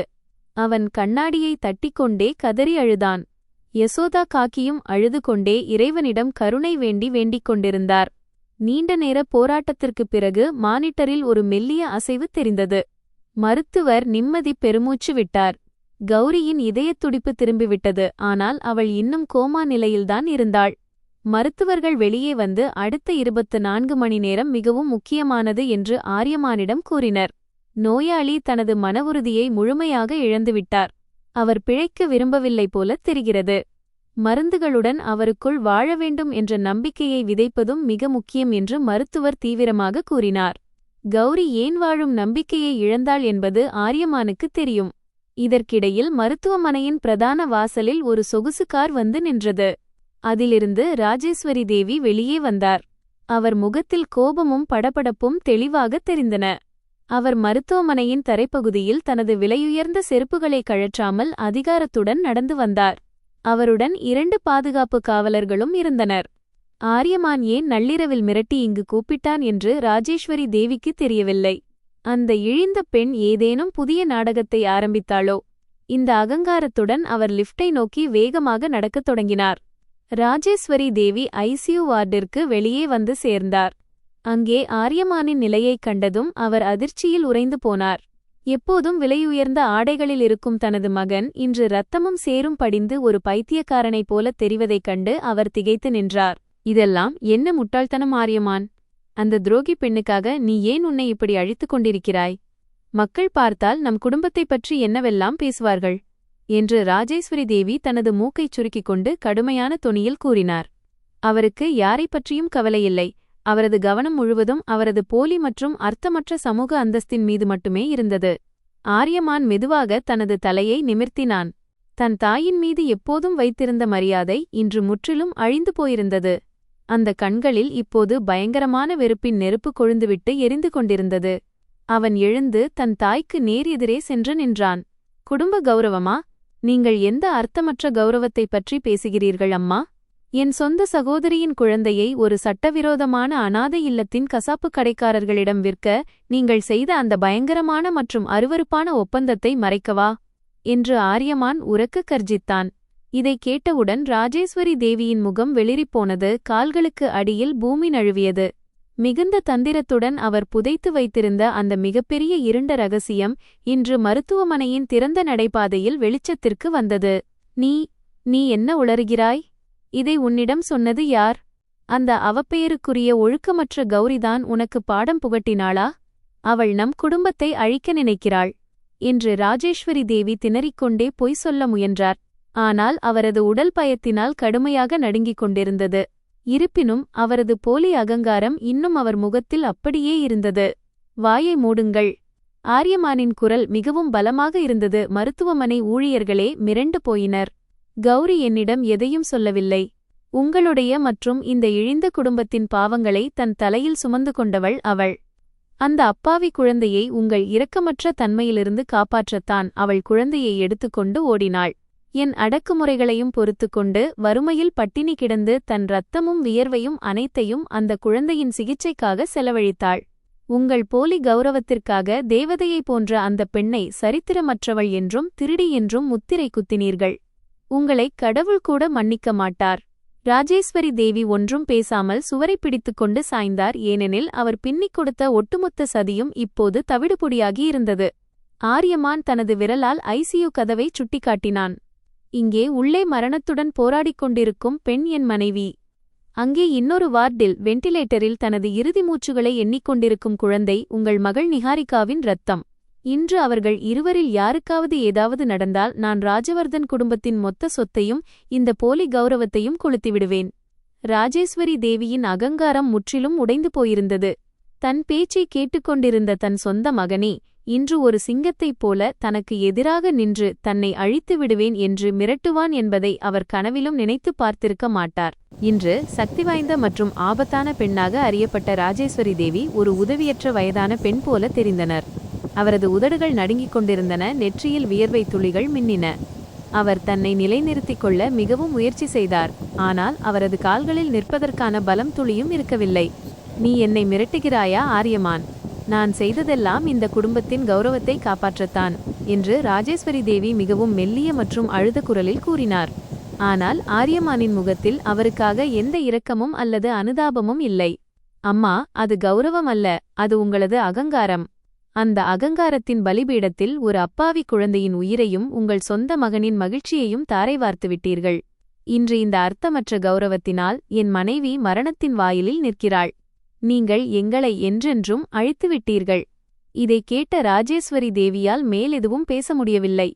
அவர் மெதுவாக அந்த கண்ணாடி அறை நோக்கி நடக்கத் தொடங்கினார். அங்கேதான் நிஹாரிகாவின் நோயுற்ற குழந்தை அனுமதிக்கப்பட்டிருந்தது. அவருடன் வந்திருந்த 2 பாதுகாப்பு காவலர்கள் அவரை பின்தொடர்ந்தனர். ஆனால் ஆரியமான் கையை நீட்டி அவர்களை தடுத்துவிட்டான். நீங்கள் இங்கேயே நில்லுங்கள். என் அம்மா இன்று தனது பாவங்களை தனியாகத்தான் எதிர்கொள்ள வேண்டும் என்று ஆரியமான் கடுமையான தொனியில் கூறினான். ராஜேஸ்வரி தேவி ஒருமுறை ஆரியமானை பார்த்தார். பிறகு அந்த அப்பாவி குழந்தை ஒவ்வொரு மூச்சிற்கும் போராடிக் கொண்டிருந்த அந்த கண்ணாடி அறை நோக்கி தளர்ந்த நடையுடன் சென்றார். அவர் கண்ணாடி வழியாக பார்த்தபோது அவரது இதயத் துடிப்பு 1 நிமிடம் நின்றது. வெண்டிலேட்டரின் எண்ணற்ற குழாய்கள் மற்றும் கம்பிகளுக்கு நடுவே மிகவும் பலவீனமான மற்றும் உருக்குலைந்த உடலை கொண்ட குழந்தை படுத்திருந்தது. குழந்தையின் வலது கண்ணிற்கு அருகிலிருந்த அந்த பிறவி அடையாளம் தெளிவாக தெரிந்தது. அது அவர்களின் ராஜவர்தன் குடும்பத்தின் அடையாளம். அது அவரது சொந்த மகள் நிஹாரிகாவின் இரத்தம். அந்த குழந்தையை அழுது கொண்டிருந்த நிஹாரிகாவின் மார்பிலிருந்து இரக்கமில்லாமல் பிடுங்கி அதைச் சாக அனுப்பிய அந்த பயங்கரமான இரவு ராஜேஸ்வரி தேவிக்கு நினைவுக்கு வந்தது. அன்று இரவு நிஹாரிகா அவர் கால்களில் விழுந்து கெஞ்சினாள். ஆனால் ராஜேஸ்வரி தேவியின் கல் நெஞ்சத்தில் எந்த இரக்கமும் ஏற்படவில்லை. சமூகத்தின் வசவுகளுக்கும் அவப்பெயருக்கும் அஞ்சி அந்த அப்பாவி குழந்தையின் உயிரை அவர் விலை பேசினார். இன்று அந்த குழந்தையை இவ்வளவு பயங்கரமான நிலையில் கண்டதும் அவரது ஆன்மா நடுங்கியது. அவரது கடினமான மற்றும் கொடூரமான முகத்தில் முதல் முறையாக உண்மையான கண்ணீர் தெரிந்தது. அவர் கண்ணாடியின் மீது கை வைத்து உரக்க கதறி அழுதார். இறைவன் இந்த மகா பாவத்திற்கு தனது ஒட்டுமொத்த குடும்பத்திற்கும் மிக வேதனையான மற்றும் பயங்கரமான தண்டனையை கொடுத்திருக்கிறான் என்பதை அவர் உணர்ந்து கொண்டார். அதுவரை அமைதியாக இதை பார்த்து கொண்டிருந்த யசோதா காக்கி ராஜேஸ்வரி தேவியின் அருகில் வந்து நின்றார்.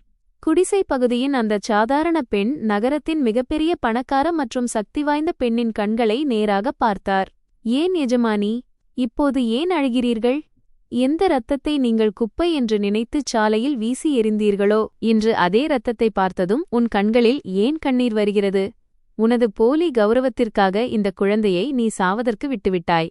அந்த தேவதையைப் போன்ற பெண் மட்டும் இல்லையென்றால் இன்று இந்த முகத்தை நீ பார்த்திருக்கவே முடியாது. காக்கியின் கசப்பான ஆனால் உண்மையான கேள்விகளுக்கு ராஜேஸ்வரி தேவியிடம் எந்த பதிலும் இல்லை. அவர் தலையை குனிந்து கொண்டு விம்மி விம்மி அழுது கொண்டிருந்தார்.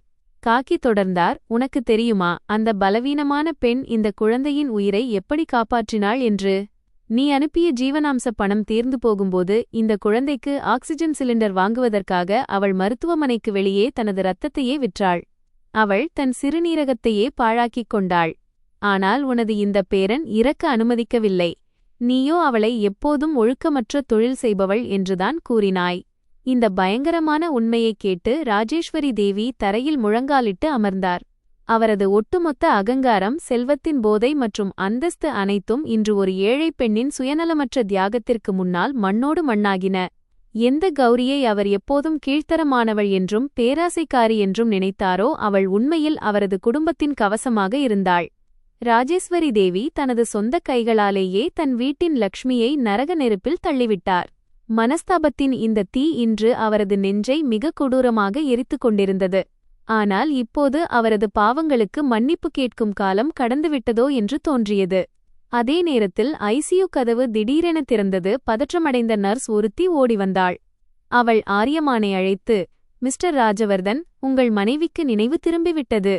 அவளது இதயத்துடிப்பு மிக வேகமாக தளர்ந்து கொண்டிருக்கிறது. அவள் இனி அதிக நேரம் உயிரோடு இருக்க வாய்ப்பில்லை. அவள் மீண்டும் மீண்டும் உங்கள் பெயரைத்தான் சொல்லிக் கொண்டிருக்கிறாள். சீக்கிரம் வாருங்கள் என்று மிக கடுமையான தொனியில் கூறினாள். இதைக் கேட்டதும் ஆரியமானின் இதயம் அதிர்ந்தது. ஒரு நிமிடம் கூட வீணாக்காமல் ஐசியூவின் அந்த குளிர்ந்த மற்றும் பயங்கரமான அறை நோக்கி அவன் பைத்தியம் போல ஓடினான். உள்ளே இருந்த காட்சி இதயத்தை உலுக்குவதாக இருந்தது. பல இயந்திரங்களுக்கு நடுவே கௌரி படுக்கையில் காய்ந்த இலை போல படுத்திருந்தாள். அவளது முகம் காகிதம் போல வெளுத்திருந்தது. சுவாசம் மிகவும் சிரமத்துடன் நடந்து கொண்டிருந்தது. ஆரியமான் அப்போது மருத்துவமனை வழங்கிய கவுன் அணிந்திருந்தான். அவன் நடுங்கும் கைகளுடன் கௌரியின் படுக்கைக்கு அருகில் சென்று நின்றான்.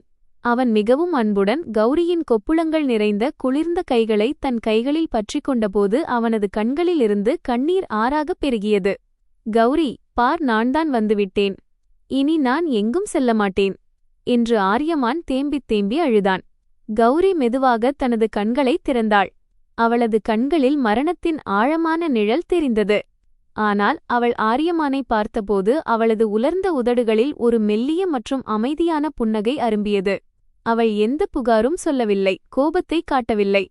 அவளது அந்த அமைதியான புன்னகை ஆரியமானின் நெஞ்சில் ஆயிரக்கணக்கான கத்திகளைப் போல தைத்தது. என்னை மன்னித்துவிடு கௌரி. நான் மிகப்பெரிய பாவி. உனது உண்மையை அடையாளம் காண்பதில் நான் மிகப்பெரிய தவறு செய்துவிட்டேன். இதைச் சொல்லி அவன் விம்மி விம்மி அழுதான். தன் தலையை கௌரியின் கைகள் மீது வைத்தான். நீ சீக்கிரம் குணமடைந்துவிடு. உன்னை உலகின் சிறந்த மருத்துவரிடம் அழைத்துச் செல்கிறேன். நான் உன்னிடமிருந்து பிடுங்கிக் கொண்ட எல்லா மகிழ்ச்சியையும் உனக்குத் தருகிறேன்.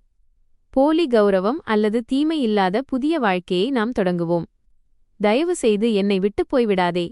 உன்னை தவிர என்னால் வாழவே முடியாது என்று ஆரியமான் கெஞ்சினான். கௌரி தனது பலவீனமான கையை உயர்த்தி மிகவும் அன்புடன் ஆரியமானின் கண்ணீரை துடைக்க முயற்சி செய்தாள். அழாதே ஆரியமான், இதில் உனது தவறு எதுவுமில்லை. இது என் விதி, எனது கர்மாவை நான் நிறைவேற்ற வேண்டியிருந்தது என்று அவள் மூச்சு திணற சிரித்துக்கொண்டே கூறினாள். உன் குடும்பத்தின் செல்வம் எனக்கு ஒருபோதும் மகிழ்ச்சியை தரவில்லை. ஆனால் அந்த அசுத்தமான குடிசை பகுதியில் அந்த அப்பாவி குழந்தைகளுக்கு சேவை செய்தபோது கிடைத்த அமைதி எந்தவொரு பிரம்மாண்டமான அரண்மனையிலும் எனக்கு கிடைத்ததில்லை. எனது வாழ்க்கையை நான் அர்த்தமுள்ளதாக வாழ்ந்துவிட்டேன். எனக்கு எந்த வருத்தமும் இல்லை. அவள் சொல்வதைக் கேட்டு ஆரியமானால் பேச முடியவில்லை. கௌரி, அப்படிச் சொல்லாதே. உன்னுடன் நான் இன்னும் நீண்ட காலம் வாழ வேண்டும். உனது எல்லா வலிகளையும் நான் போக்கிவிடுவேன். ஆனால் தனது வாழ்க்கை பயணம் முடிவுக்கு வந்துவிட்டது என்பதை கௌரி அறிந்திருந்தாள். தனது உடலில் இருந்து உயிர் பிரிவதை அவள் உணர்ந்தாள். ஆரியமான், அந்த குழந்தை எப்படி இருக்கிறது? அவன் இப்போது நலமாக இருக்கிறானா என்று தனது கடைசி பலத்தை திரட்டி அவள் கேட்டாள். தன் உயிரை விட எதற்காக தன் அனைத்தையும் இழந்தாளோ அந்த அப்பாவி குழந்தையின் மீதே அவளுக்கு அக்கறை இருந்தது. ஆமாம் கௌரி, அவன் நலமாக இருக்கிறான். மருத்துவர்கள் அவனை பார்த்துக் கொள்கிறார்கள். இனி அந்த குழந்தைக்கு எந்த தீங்கும் ஏற்படாது என்று நான் சத்தியம் செய்கிறேன். அவனுக்கு நான் என் பெயரை சூட்டுவேன். என் உயிரை விட அவனை நான் நேசிப்பேன் என்று அழுது கொண்டே ஆரியமான் அவளுக்கு உறுதியளித்தான். இதைக் கேட்டதும் கௌரியின் கண்களில் ஒரு தனித்துவமான ஒளி மின்னியது. அவளது ஆன்மாவின் மிகப்பெரிய சுமை நீங்கியது போலிருந்தது. அவள் ஆழ்ந்த நிம்மதி பெருமூச்சு விட்டாள். அவளது அந்த புனிதமான புன்னகை ஆரியமானின் இதயத்தை பிளப்பது போல இன்னும் அமைதியாகவும் ஆழமாகவும் மாறியது. கண்ணாடிக்கு வெளியே நின்று கொண்டிருந்த ராஜேஸ்வரி தேவியும் இதையெல்லாம் பார்த்து கொண்டிருந்தார். அவரது இதயம் முழுமையாக மாறிப்போயிருந்தது. எந்த மருமகளை ஒரு சுமையாகவும் அவப்பெயராகவும் அவர் கருதினாரோ இன்று அதே மருமகள் தங்கள் குடும்பத்தின் பாவங்களையெல்லாம் கழுவிவிட்டுச் செல்கிறாள். ராஜேஸ்வரி தேவி தனது கைகளை குவித்து கண்ணாடியின் வெளியே இருந்த கௌரியின் முன் தனது தலையை குனிந்து மன்னிப்பு கேட்கத் தொடங்கினார். அவரது அகங்காரம் அனைத்தும் கண்ணீரில் கரைந்து போயிருந்தது.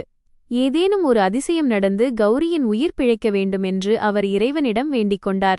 ஆனால் இயற்கையின் விதி மிகவும் கடுமையானது என்பதை அவர் அறிந்திருந்தார். ஐசியு உள்ளே மானிட்டரின் பீப் சத்தம் திடீரென மிக வேகமாகவும் விசித்திரமாகவும் மாறியது. கௌரியின் கண்கள் மெதுவாக மூடத் தொடங்கின. ஆரியமான், எனக்கு நன்றாக தூக்கம் வருகிறது. அந்த குழந்தையை எப்போதும் பார்த்துக்கொள், ஒருபோதும் ஏழைகளை ஏளனம் செய்யாதே என்று அவள் மிக மெல்லிய குரலில் கூறினாள். இவைதான் அவளது வாழ்க்கையின் கடைசி வார்த்தைகள். அதன் பிறகு மானிட்டரில் ஓடிக்கொண்டிருந்த அந்த சிவப்பு நிறக் கோடு நேராக மாறிவிட்டது. அறையில் ஒரு நீண்ட பயங்கரமான பீப் சத்தம் எதிரொலித்தது. ஆரியமானின் இதயம் துடிப்பதை நிறுத்தியது போல இருந்தது. அவன் செயலிழந்து நின்றான். அறைக்குள் திடீரென்று நிறைய மருத்துவர்களும் நர்ஸ்களும் ஓடிவந்தனர். அவர்கள் ஆரியமானை பின்னுக்கு தள்ளிவிட்டு கௌரியை காப்பாற்ற தங்கள் கடைசி முயற்சியை தொடங்கினர். அவர்கள் சிபிஆர் கொடுக்கத் தொடங்கினர். அந்த ஷாக் மிஷினை மீண்டும் இயக்கினர். ஆரியமான் சுவரை பிடித்துக்கொண்டு மெதுவாக தரையில் சரிந்தான். அவனது கண்களுக்கு முன்னால் எல்லாம் மங்கலாகத் தெரிந்தது. யாரோ அவனது உடலிலிருந்து ஆன்மாவை மிக கொடூரமாக பிடுங்கிச் சென்றது போல அவனுக்கு உணர்ந்தது. மருத்துவர்களின் அனைத்து முயற்சிகளும் இயந்திரங்களும் இன்று மரணத்திற்கு முன்னால் தோற்றுப்போயின. நீண்ட நேர போராட்டத்திற்குப் பிறகு மூத்த மருத்துவர் விரக்தியில் தலையசைத்தார். அவர்கள் அனைத்து இயந்திரங்களையும் அணைத்துவிட்டு கௌரியின் முகத்தை மிகவும் மரியாதையுடன் ஒரு வெள்ளைத் துணியால் போர்த்தினர். மன்னிக்கவும் மிஸ்டர் ராஜவர்தன், எங்களால் அவளை காப்பாற்ற முடியவில்லை. அவளது உடல் முழுமையாகச் செயலிழந்துவிட்டது என்று மருத்துவர் கனத்த இதயத்துடன் கூறினார். ஆரியமான் தரையில் அமர்ந்து கொண்டு பைத்தியக்காரனைப் போல அந்த வெள்ளைத் துணியை பார்த்து கொண்டிருந்தான். தன் வாழ்க்கையின் மிக விலைமதிப்பற்ற மற்றும் புனிதமான உயிரை தன் சொந்த கைகளாலேயே அவன் கொன்றுவிட்டான். அறையில் மரணத்தின் அமைதி மட்டுமே இருந்தது. ஆரியமான் மெதுவாக எழுந்து அந்த வெள்ளைத் துணியை விலக்கி கௌரியின் அமைதியான முகத்தை மீண்டும் ஒருமுறை பார்த்தான். அவளது முகத்தில் இப்போது வலியோ அல்லது நோயின் அடையாளங்களோ இல்லை. அவள் மிக ஆழ்ந்த அமைதியான உறக்கத்தில் தூங்கிக் கொண்டிருந்தாள். ஏதோ ஒரு தேவதை தனது பணியை முடித்துவிட்டு மீண்டும் சொர்க்கத்திற்குச் சென்றது போல இருந்தது. ஆரியமான் அவளது நெற்றியை கடைசி முறையாக வருடினான். கௌரியின் இந்த மகத்தான தியாகத்தை ஒருபோதும் வீணடிக்க மாட்டேன் என்று மனதிற்குள் சத்தியம் செய்தான். அவன் இனி ராஜவர்தன் குடும்பத்தின் வாரிசு அல்ல, கௌரியின் சேவகனாக வாழ்வான். ஆரியமான் கண்ணீர் நனைந்த முகத்தை உயர்த்தியதும் அந்த அமைதியான அறையில் திடீரென்று ஒரு அதிசயம் நிகழ்ந்தது. நின்று போயிருந்த இயந்திரத்திலிருந்து மெல்லிய பீப் சத்தம் கேட்டது. அந்த சிவப்பு நிற நேர்கோடு மீண்டும் ஒரு அலை போன்ற கோடாக மாறியது. அங்கே இருந்த நர்ஸ்கள் கடும் அதிர்ச்சியடைந்தனர். அவர்கள் உடனடியாக மூத்த மருத்துவரை உள்ளே அழைத்தனர். மருத்துவர்களும் அதிர்ந்து போயினர். அவர்களுக்கு தங்கள் கண்களையே நம்ப முடியவில்லை. அவர்கள் உடனடியாக கௌரியின் நாடித் துடிப்பை சோதித்தனர். ஏதோ ஒரு அதிசயம் போல அவளது இதயத் துடிப்பு மிக மெதுவாக மீண்டும் திரும்பி வந்தது. ஏதோ இறைவன் அவளுக்கு இன்னும் சிறிது காலம் கொடுத்தது போல இருந்தது.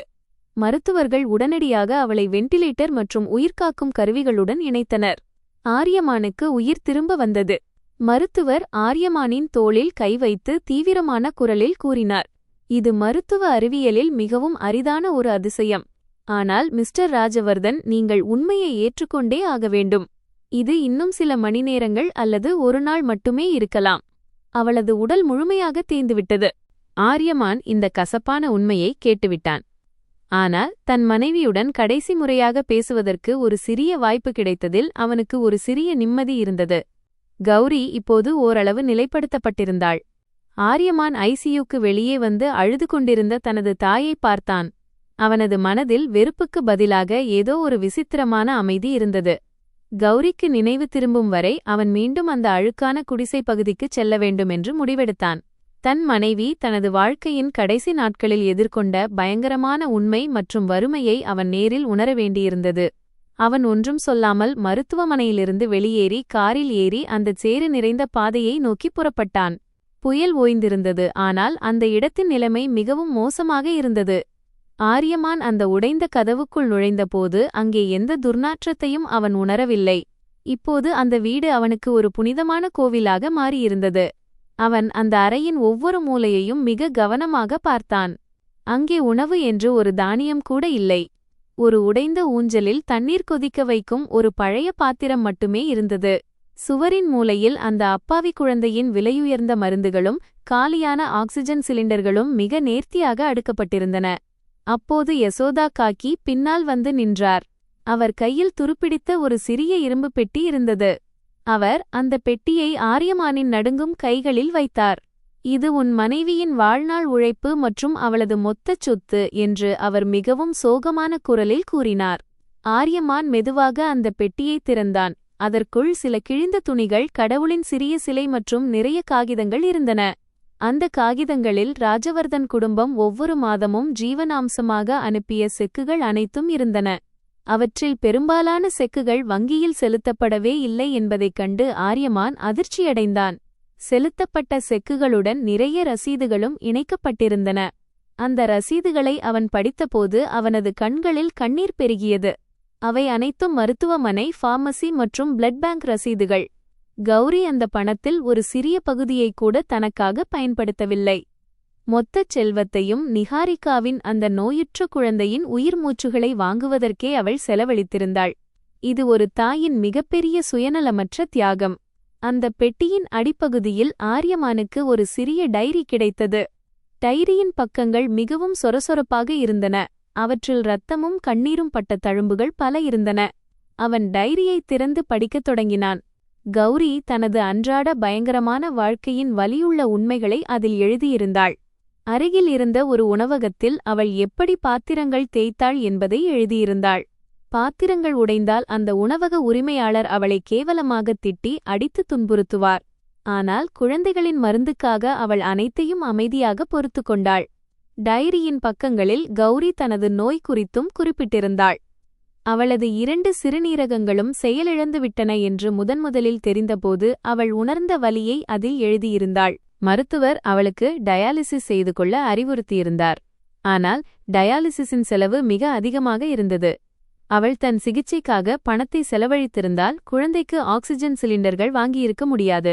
அதனால்தான் அவள் அமைதியாக மரணத்தை தழுவ முடிவு செய்தாள்.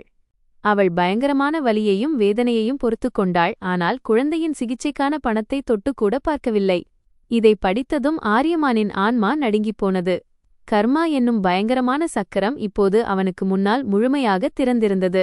உயர் சமூகத்தில் பிரம்மாண்டமான பங்களாவில் அவனது குடும்பம் வெள்ளித்தட்டுகளில் உணவு சாப்பிட்டுவிட்டு தங்கள் போலி அந்தஸ்தை பற்றி அகங்காரம் கொண்டிருந்தது. அதே சமயம் சமூகத்தால் அவமானப்படுத்தப்பட்டு தன் குடும்பத்தால் கைவிடப்பட்ட அந்த பெண் உணவகத்தில் மக்களின் எச்சில் பாத்திரங்களை தேய்த்து கொண்டிருந்தாள்.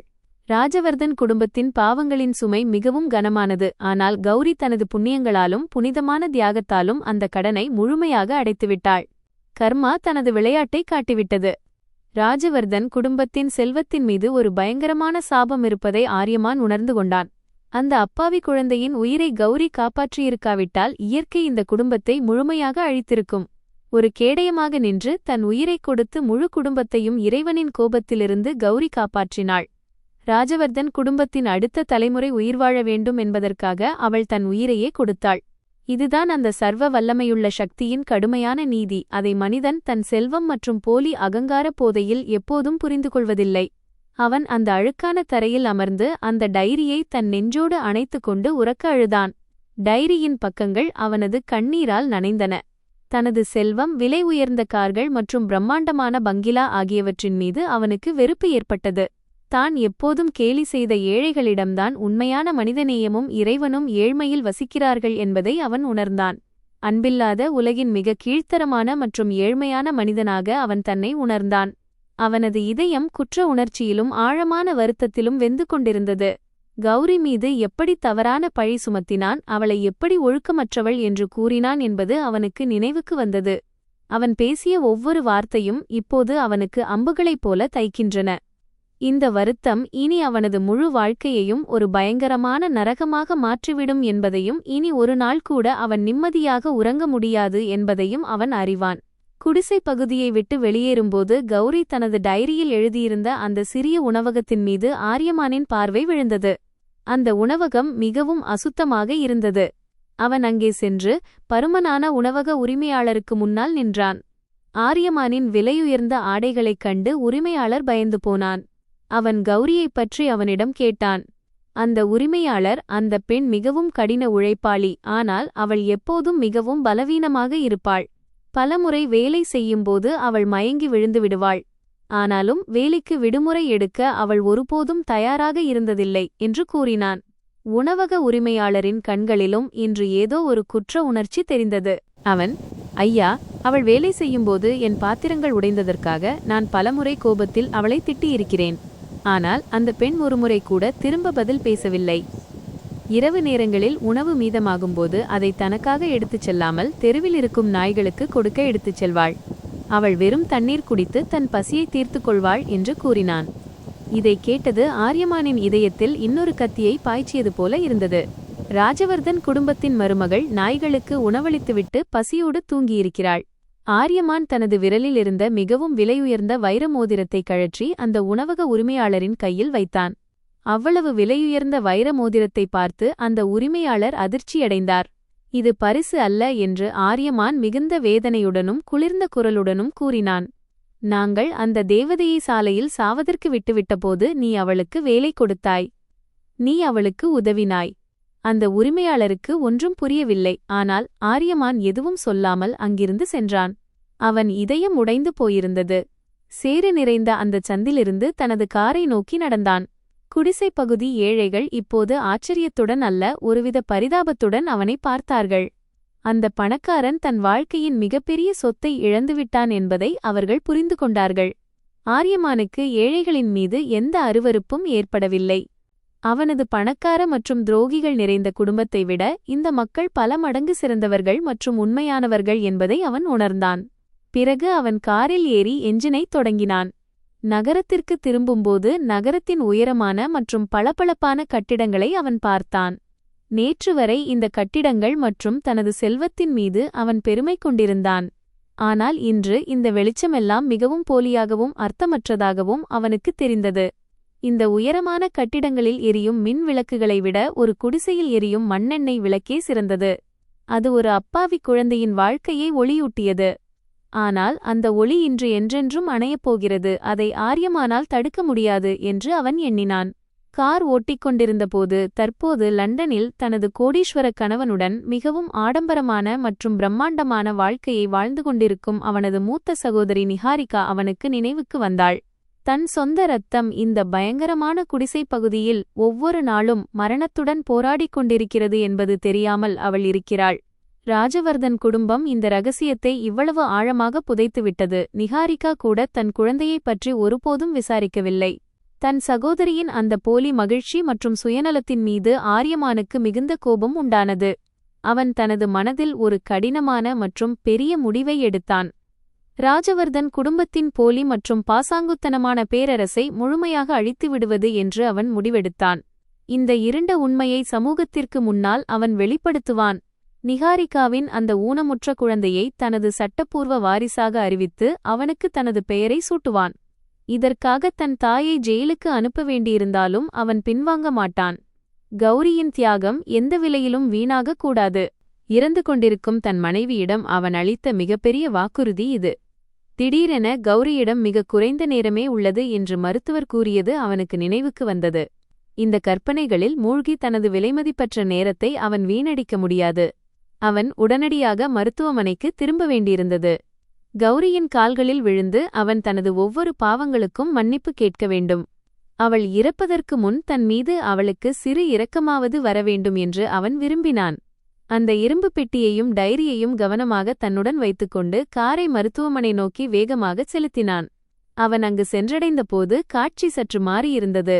எப்போதும் தலை நிமிர்ந்து நின்ற அவனது தாய் இன்று சாதாரண மக்களைப் போல மருத்துவமனையின் குளிர்ந்த தரையில் அமர்ந்திருந்தார்.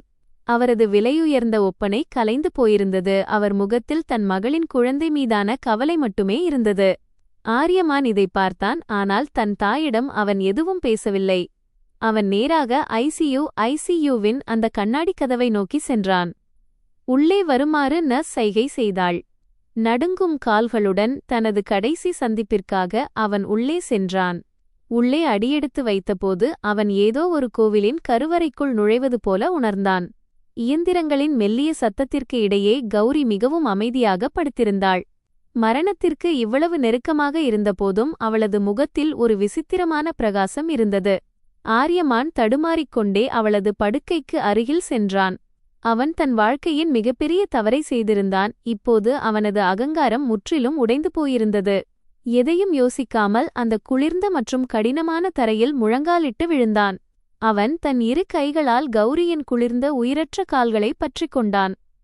என்னை மன்னித்துவிடு கௌரி, என்னை மன்னித்துவிடு என்று ஒரு சிறிய குழந்தையைப் போல விம்மி விம்மி அழுதான். அவனது கண்ணீரில் கௌரியின் கால்கள் நனைந்தன. நான் குருடனாகிவிட்டேன். உன்னுடைய அந்த புனிதமான மற்றும் உண்மையான அன்பை எனது போலி செல்வத்தின் தராசில் வைத்து அளந்த மிகப்பெரிய தவறைச் செய்துவிட்டேன். நீ என் குடும்பத்தின் பாவங்களைத் தன் தலையில் சுமந்து கொண்டிருந்தாய். நான் உன்னை திட்டிக் கொண்டே இருந்தேன், அவமானப்படுத்தினேன். நான் இந்த உலகின் மிகவும் கீழ்த்தரமான மனிதன் என்று அவன் தன் தலையை அவள் கால்களில் தேய்த்தபடி கூறினான். கௌரி தனது கனமான இமைகளை மெதுவாகத் திறந்தாள். அவளது உதடுகள் காய்ந்திருந்தன. ஆனால் அவற்றில் எந்த வெறுப்போ அல்லது புகாரோ இருக்கவில்லை. அவள் தனது சக்தியை திரட்டி பலவீனமான கையை உயர்த்தி ஆரியமானின் தலைமீது வைத்தாள். அழாதே. நான் உன்னை எப்போதோ மன்னித்து விட்டேன். நீ செய்ததெல்லாம் உனது வளர்ப்பு மற்றும் சமூகத்தின் தாக்கம்தான். உன்னிடம் எனக்கு எந்த புகாரும் இல்லை. என் விதியில் இதெல்லாம் முன்பே எழுதப்பட்டிருந்தது. ஆரியமான் தலையை நிமிர்த்தி அவளது கண்களை பார்த்தான். இல்லை கௌரி, இது உன் விதியாக இருக்க முடியாது. உன்னை நான் இப்படிச் சாகவிடமாட்டேன். உன்னை இங்கிருந்து வெகுதூரம் அழைத்துச் செல்வேன். உலகின் மிகச்சிறந்த மருத்துவர்கள் உனக்கு சிகிச்சை அளிப்பார்கள். நாம் அந்த ராஜவர்தன் பங்களாவிற்கு திரும்ப மாட்டோம். நம்முடைய புதிய வீட்டை நாம் உருவாக்குவோம். அங்கே நாமும் நம் அன்பும் மட்டுமே இருப்போம் என்று ஆரியமான் ஒரு பைத்தியக்காரனைப் போல அவளுக்கு புதிய வாழ்க்கையின் கனவுகளைக் காட்டத் தொடங்கினான். தன் செல்வத்தைக் கொண்டு மரணத்தின் இந்த இரக்கமற்ற தீர்ப்பை மாற்றிவிட அவன் விரும்பினான். கௌரி மிகவும் சோகமான மனதுடன் மறுப்பாக தலையசைத்தாள். இப்போது காலம் கடந்துவிட்டது ஆரியமான். என் உடல் இப்போது சரணடைந்துவிட்டது. என் ஆன்மாவும் இந்த உலகில் வாழ்ந்து களைத்துவிட்டது. அந்த பங்களாவிற்கோ அல்லது எந்தவொரு பெரிய மருத்துவமனைக்கோ நான் திரும்ப வர விரும்பவில்லை. இந்த பணக்கார உலகில் மனிதநேயத்திற்கு இடமில்லை. அங்கே பணம் மற்றும் போலி கௌரவம் மட்டுமே வழிபடப்படுகிறது. அந்த அழுக்கான குடிசைப் பகுதியில் நான் உணர்ந்த உண்மையான அன்பும் அமைதியும் உனது அந்த பளபளக்கும் அரண்மனையில் ஒருபோதும் கிடைக்காது என்று கூறினாள். அப்படிச் சொல்லாதே கௌரி. நீ இல்லாமல் என் வாழ்க்கை நரகமாகிவிடும். உன்னைத் தவிர ஒரு நொடிக்கூட என்னால் சுவாசிக்க முடியாது என்று ஆரியமான் கெஞ்சினான். அவள் கையை தன் நெஞ்சோடு சேர்த்து வைத்து தன் வேகமான இதயத் துடிப்பை அவளை உணரச் செய்தான். நான் உனக்கு நிறைய வலிகளைக் கொடுத்திருக்கிறேன். அதற்கு நான் தண்டனை பெற வேண்டும். ஆனால் என்னை சீர்செய்து கொள்ள எனக்கு ஒரு வாய்ப்பு கொடு. அந்த குழந்தைக்கு நான் என் பெயரைச் சூட்டுகிறேன். எல்லாவற்றையும் சரிசெய்கிறேன். நீ மட்டும் என்னுடன் இரு என்று ஆரியமானின் ஒவ்வொரு வார்த்தையிலும் பயங்கரமான ஆழமான வலி மறைந்திருந்தது. நீ எனக்கு வலிகளை கொடுக்கவில்லை. வாழ்க்கையின் மிகப்பெரிய உண்மையை எனக்கு கற்றுக் கொடுத்திருக்கிறாய் ஆரியமான் என்று கௌரி மூச்சு திணற கூறினாள். இந்த ஏழை பணக்கார வித்தியாசம் என்பது வெறும் ஏமாற்று வேலை. ஒரு மனிதனின் உண்மையான மதிப்பு அவனது ஆடைகளாலோ அல்லது வங்கியிருப்பாலோ தீர்மானிக்கப்படுவதில்லை, அவனது செயல்களால்தான் தீர்மானிக்கப்படுகிறது. நீ என்னை அந்த பகுதியில் விட்டுச் சென்றபோது நான் முற்றிலும் தனியாக இருந்தேன். ஆனால் அங்கிருந்த ஏழை மக்கள் என்னை தங்கள் குடும்பத்தின் ஒரு பகுதியாக மாற்றிக்கொண்டார்கள். எந்த சுயநலமும் இன்றி அவர்கள் தங்கள் பங்கின் பாதியை பகிர்ந்து என்னை பசி தீர்த்தார்கள். ஆரியமான் அமைதியாக அவளை கேட்டுக்கொண்டிருந்தான். அவளது ஒவ்வொரு வார்த்தையும் அவனது உள்ளத்தை உலுக்கியது. உன் குடும்பத்தைப் பற்றி என்ன சொல்ல என்று கௌரி தனது மெல்லிய குரலில் தொடர்ந்தாள். அவர்களிடம் உலகின் எல்லா வசதிகளும் இருந்தன. ஆனாலும் ஒரு அப்பாவி குழந்தையின் உயிரைப் பறிக்க அவர்கள் துணிந்தார்கள். உனது தாய் சமூகத்தின் பயத்திற்காக தன் சொந்த பேத்தியின் இரத்தத்தை விலை பேசினார். இதுதான் நீங்கள் எப்போதும் பெருமைப்பட்டுக் கொண்ட அந்த கௌரவமா? உண்மையான வறுமை உங்கள் இதயங்களில்தான் இருக்கிறது. அங்கே அன்பிற்கோ மனிதநேயத்திற்கோ இடமில்லை. நீ சொல்வது முற்றிலும் சரி கௌரி. என் தாயும் என் குடும்பமும் உண்மையில் உலகின் மிக ஏழ்மையான மற்றும் கீழ்த்தரமான மனிதர்கள். ஆனால் நான் இப்போது அந்த மனிதன் அல்ல. என் கண்களில் இருந்த போலித்திரையை நீ முழுமையாக அகற்றிவிட்டாய். நான் இப்போது ராஜவர்தன் குடும்பத்தின் அகங்காரமிக்க வாரிசு அல்ல. உன்னுடைய ஆரியமான். அந்த குழந்தைக்கும் உன்னை போன்ற அப்பாவி பெண்களின் சேவைக்காகவும் என் வாழ்நாள் முழுவதையும் அர்ப்பணிப்பேன் என்று சத்தியம் செய்கிறேன். நீ என்னை விட்டு எங்கும் செல்லமாட்டாய் என்று மட்டும் சொல். கௌரியின் முகத்தில் ஒரு மெல்லிய புன்னகை மலர்ந்தது. நீ புரிந்து கொண்டாய் ஆரியமான், இதுவே எனது மிகப்பெரிய வெற்றி. இறப்பை பற்றி எனக்கு பயமில்லை. எந்த நோக்கத்திற்காக என் உயிரை பணயம் வைத்தேனோ அது நிறைவேறிவிட்டது.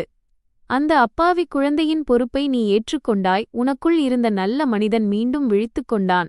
இப்போது நான் மிகுந்த அமைதியுடன் செல்ல முடியும். அவளது சுவாசம் வேகமானது.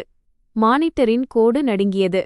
அதைக் கண்டு ஆரியமான் பதற்றமடைந்தான். மரணத்தின் பிடியில் கௌரி மிக வேகமாகச் செல்வதை அவன் புரிந்து கொண்டான். அவன் அவசரமாக அவளது முகத்திலிருந்த ஆக்சிஜன் மாஸ்கை சரிசெய்தான். டாக்டர், டாக்டர், யாராவது உள்ளே வாருங்கள் என்று அவன் உரக்கக் கத்தினான். ஆனால் கௌரி அவனது கையை பிடித்து அவனை தடுத்தாள். யாரையும் அழைக்காதே. இந்த கம்பிகள் மற்றும் இயந்திரங்களுக்கு மத்தியில் நான் இறக்க விரும்பவில்லை. என் கடைசி மூச்சை உன் மடியில் எடுக்க வேண்டும். என்னை உன் மார்போடு அணைத்துக்கொள் ப்ளீஸ் என்று அவள் பலவீனமான வலி மிகுந்த குரலில் தனது கடைசி வேண்டுகோளை விடுத்தாள். ஆரியமான் எதையும் யோசிக்காமல் உடனே அனைத்து இயந்திரங்களின் இணைப்புகளையும் அகற்றிவிட்டு கௌரியை மிக மென்மையாக தன் கைகளில் ஏந்திக் கொண்டான். அவள் தலையை தன் மார்பில் சாய்த்தான். கௌரியின் உடல் பனிக்கட்டியைப் போல குளிர்ந்து போயிருந்தது. ஆரியமானின் கண்ணீரால் அவள் முகம் நனைந்தது. நான் உன்னை எங்கும் போக விடமாட்டேன், நீ எப்போதும் என் இதயத்தில் இருப்பாய் என்று அவன் அழுது கொண்டே கூறினான். கௌரி கண்களை மூடி ஆழ்ந்த மூச்சை இழுத்தாள். ஆரியமானின் கைகளில் அவளுக்கு எப்போதும் எதிர்பார்த்த அந்த பாதுகாப்பு கிடைத்தது. அறைக்குள் திடீரென்று ஒரு ஆழ்ந்த அமைதி நிலவியது. வெளியே புயலின் சத்தமும் ஓய்ந்துவிட்டது. காலம் அங்கேயே நின்றுவிட்டது போல ஆரியமானுக்கு தோன்றியது. கௌரியின் பலவீனமான இதயத்துடிப்பு அவனது இதயத்துடிப்புடன் இணைந்து துடித்தது. அவன் தன் அன்பு பிரார்த்தனைகள் அனைத்தையும் அந்த ஒரு கணத்தில் திரட்டினான். தனது வாழ்நாளின் அனைத்து மூச்சுகளையும் கௌரியின் நோயுற்ற உடலுக்கு கொடுத்து அவள் பிழைக்க வேண்டும் என்று இறைவனிடம் வேண்டிக் கொண்டான். ஆரியமான் என்று கௌரி மிகவும் சிரமப்பட்டு தன் வாயை திறந்தாள். அந்த குழந்தைக்கு வேத் என்று பெயரிடு, அது மிகவும் புனிதமானது. அவனது உண்மையான தாய் அவனை பெற்றுக்கொள்ள மறுத்துவிட்டாள் என்பதை அவனிடம் ஒருபோதும் சொல்லாதே. அவன் தாய் கௌரிதான். அவள் அவனை மிகவும் நேசித்தாள் என்றும் அவனை காப்பாற்ற தன் உயிரை தியாகம் செய்தாள் என்றும் அவனிடம் சொல். அவனை ராஜவர்தன் பங்களாவின் அழுக்கான சூழலில் வளரவிடாதே. அவனை ஒரு நல்ல மனிதனாக மாற்று, பணக்காரனாக அல்ல. நான் சத்தியம் செய்கிறேன் கௌரி, வேத் எனது மகன். உன்னைப் போலவே அவனையும் ஒரு சிறந்த மனிதனாக நான் வளர்ப்பேன். உனது ஒவ்வொரு விருப்பத்தையும் நான் நிறைவேற்றுவேன். நீ என்னை மட்டும் பார், கண்களை மூடாதே என்று ஆரியமான் கெஞ்சினான். ஆனால் கௌரியின் கண்கள் எப்போதும் மூடப்போகும் நிலையில் இருந்தன. அவளது முகத்திலிருந்த அந்த அமைதி இந்த உலகின் எந்த செல்வத்தாலும் வாங்க முடியாதது. தன் வாழ்நாளின் கடினமான மற்றும் வேதனையான போராட்டத்தை அவள் மிகவும் கம்பீரமாக வென்றிருந்தாள். ஆரியமான் அவளை தன் கைகளில் இன்னும் இறுக்கமாக அணைத்துக் கொண்டான். மரணத்தை தடுத்துவிடலாம் என்று அவன் நினைத்தான். ஆனால் மரணம் மிகவும் கடினமானது மற்றும் பிடிவாதமானது. கௌரி கடைசி முறையாக ஒரு ஆழ்ந்த மூச்சை இழுத்தாள். அதன் பிறகு அவளது உடலில் இருந்த அனைத்து அசைவுகளும் அமைதியடைந்தன. ஆரியமானின் மார்பில் இருந்த அவளது கை உயிரற்றதாக கீழே தொங்கியது. மானிட்டரில் ஒரு இடைவிடாத பயங்கரமான பீப் சத்தம் எதிரொலித்தது. அந்த புனித ஆன்மா இந்த உலகத்தை விட்டு என்றென்றும் பிரிந்துவிட்டதை அது சொல்லியது. ஆரியமானின் உடல் முழுவதுமாக உணர்ச்சியற்றுப் போனது. அவன் தன் மடியில் கிடந்த உயிரற்ற கௌரியை பார்த்தான். அவள் வெறும் மண்ணாலான உருவமாகிவிட்டாள். அனைத்தையும் தியாகம் செய்த அந்தப் பெண் என்றென்றும் அமைதியாகிவிட்டாள். ஆரியமானின் வாயிலிருந்து ஒரு பயங்கரமான மற்றும் வேதனையான அலறல் வெளிப்பட்டது. அது மருத்துவமனைக்கு வெளியே வரை கேட்டது. அவன் தன் தலையை பின்னோக்கி சாய்த்து காயமடைந்த மிருகத்தைப் போல கதறி அழுதான். அவனது இதயம் துண்டு துண்டாக உடைந்திருந்தது. இதற்கிடையில் கதவு திறக்கப்பட்டு மருத்துவர்கள் உள்ளே ஓடி வந்தனர்.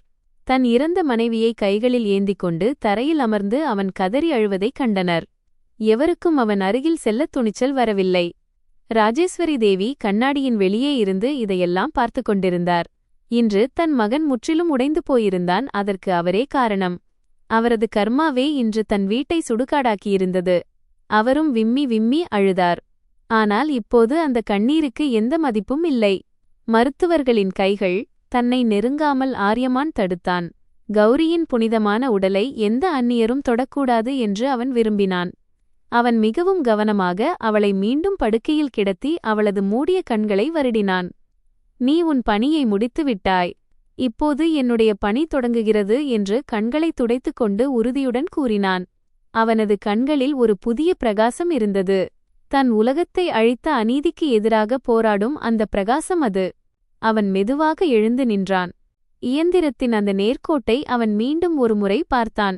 கௌரியின் கைகளை அன்புடன் தன் மார்பில் வைத்தவன் அவளது முகத்தை மூடுவதற்கு பதிலாக திறந்து வைத்தான்.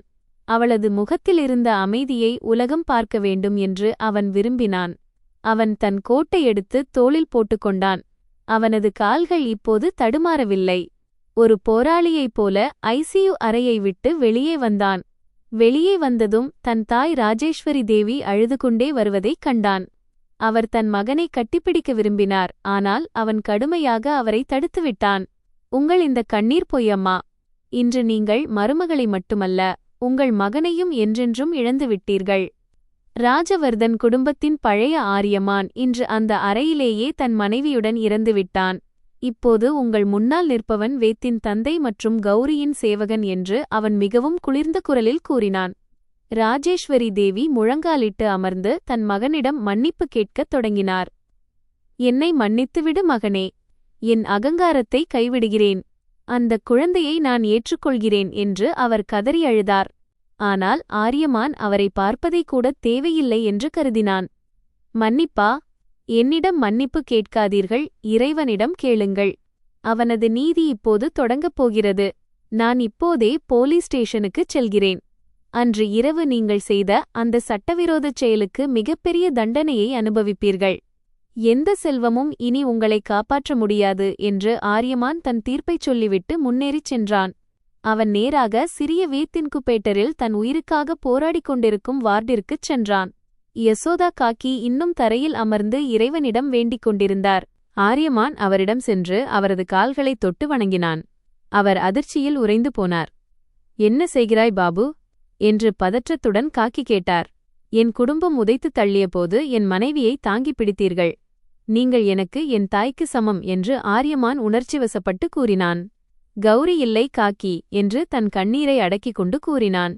இதைக் கேட்டதும் காக்கி தன் மார்பில் அடித்துக்கொண்டு கதறி அழுதார். அந்த தேவதையை அவர் தன் மகளைப் போலவே நேசித்திருந்தார். ஆரியமான் அவர் தோளில் கை வைத்து உறுதியாகக் கூறினான். அழாதீர்கள் காக்கி. அவள் இறக்கவில்லை, அவள் அழியாதவளாகிவிட்டாள். இப்போது நாம் வேத்தை காப்பாற்ற வேண்டும். நான் அவனை இங்கிருந்து அழைத்துச் செல்லப் போகிறேன். நீங்களும் எங்களுடன் வரவேண்டும் என்று நான் விரும்புகிறேன். வேத்திற்கு ராஜவர்தன் குடும்பத்தின் செல்வம் தேவையில்லை, உங்களைப் போன்ற உண்மையான அன்பும் நற்பண்புகளும்தான் தேவை. அடுத்த நாள் காலை ஒரு விசித்திரமான மௌனத்துடன் விடிந்தது. கௌரியின் இறுதிச் சடங்குகளை ஆரியமான் எளிமையான ஆனால் மரியாதையான முறையில் ஏற்பாடு செய்தான். ராஜவர்தன் குடும்பத்தின் எந்தவொரு சடங்கையோ அல்லது அவர்களின் செல்வத்தின் ஆடம்பரத்தையோ இந்த புனிதமான தருணத்தில் அவன் அனுமதிக்கவில்லை. கௌரியை தன் குடும்பமாகவே கருதிய குடிசைப்பகுதி மக்கள் அவளது உண்மையான குடும்பமாக அங்கே கூடியிருந்தனர்.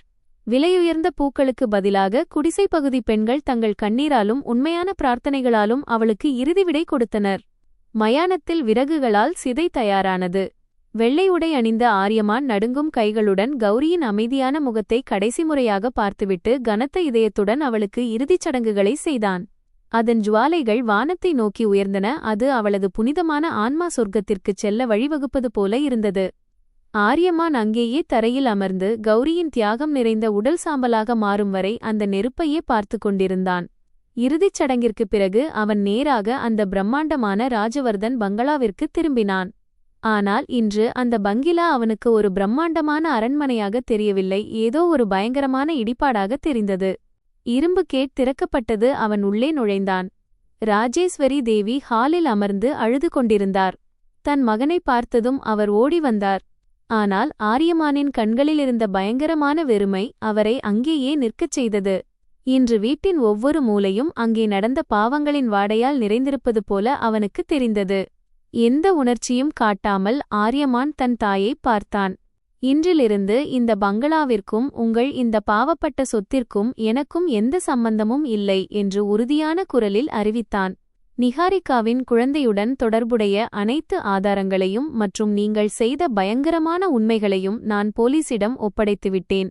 உங்கள் போலி அகங்காரத்திற்காக நீங்கள் செய்த சட்டவிரோதமான செயல்கள் அனைத்திற்கும் சட்டம் உங்களை கணக்கு கேட்கும். இதைக் கேட்டதும் ராஜேஸ்வரி தேவி அலறித் தரையில் விழுந்தார். ஆனால் ஆரியமானின் இதயத்தில் அவர்களுக்காக எந்த இரக்கமும் மிஞ்சவில்லை. அவன் தன் வக்கீலை முன்பே பங்களாவிற்கு வரவழைத்திருந்தான்.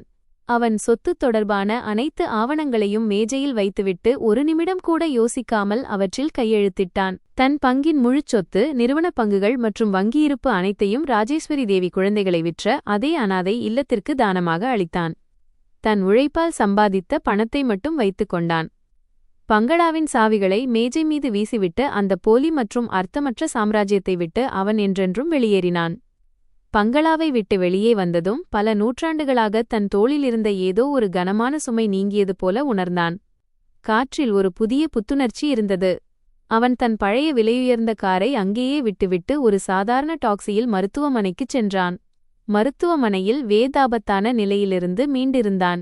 அவனது உடல்நிலை மெல்ல மெல்ல தேறி வந்தது. யசோதா காக்கி அந்த சிறிய அப்பாவி குழந்தையை தன் மார்போடு அணைத்துக் கொண்டிருந்தார். இதைக் கண்ட ஆரியமானின் முகத்தில் உண்மையான அமைதி தவழும் புன்னகை மலர்ந்தது. இந்த பயங்கரமான சம்பவம் நடந்து முடிந்து இப்போது 6 ஆண்டுகள் ஆகிவிட்டன. அந்த நகரத்திலிருந்து வெகு தொலைவில் உள்ள மலைகளின் அமைதியான பள்ளத்தாக்கில் மிக அழகான மற்றும் எளிமையான ஒரு அனாதை இல்லம் உள்ளது. அந்த இல்லத்தின் வெளியே பெரிய பலகையில் கௌரி ஆதரவு மையம் என்று எழுதப்பட்டிருந்தது.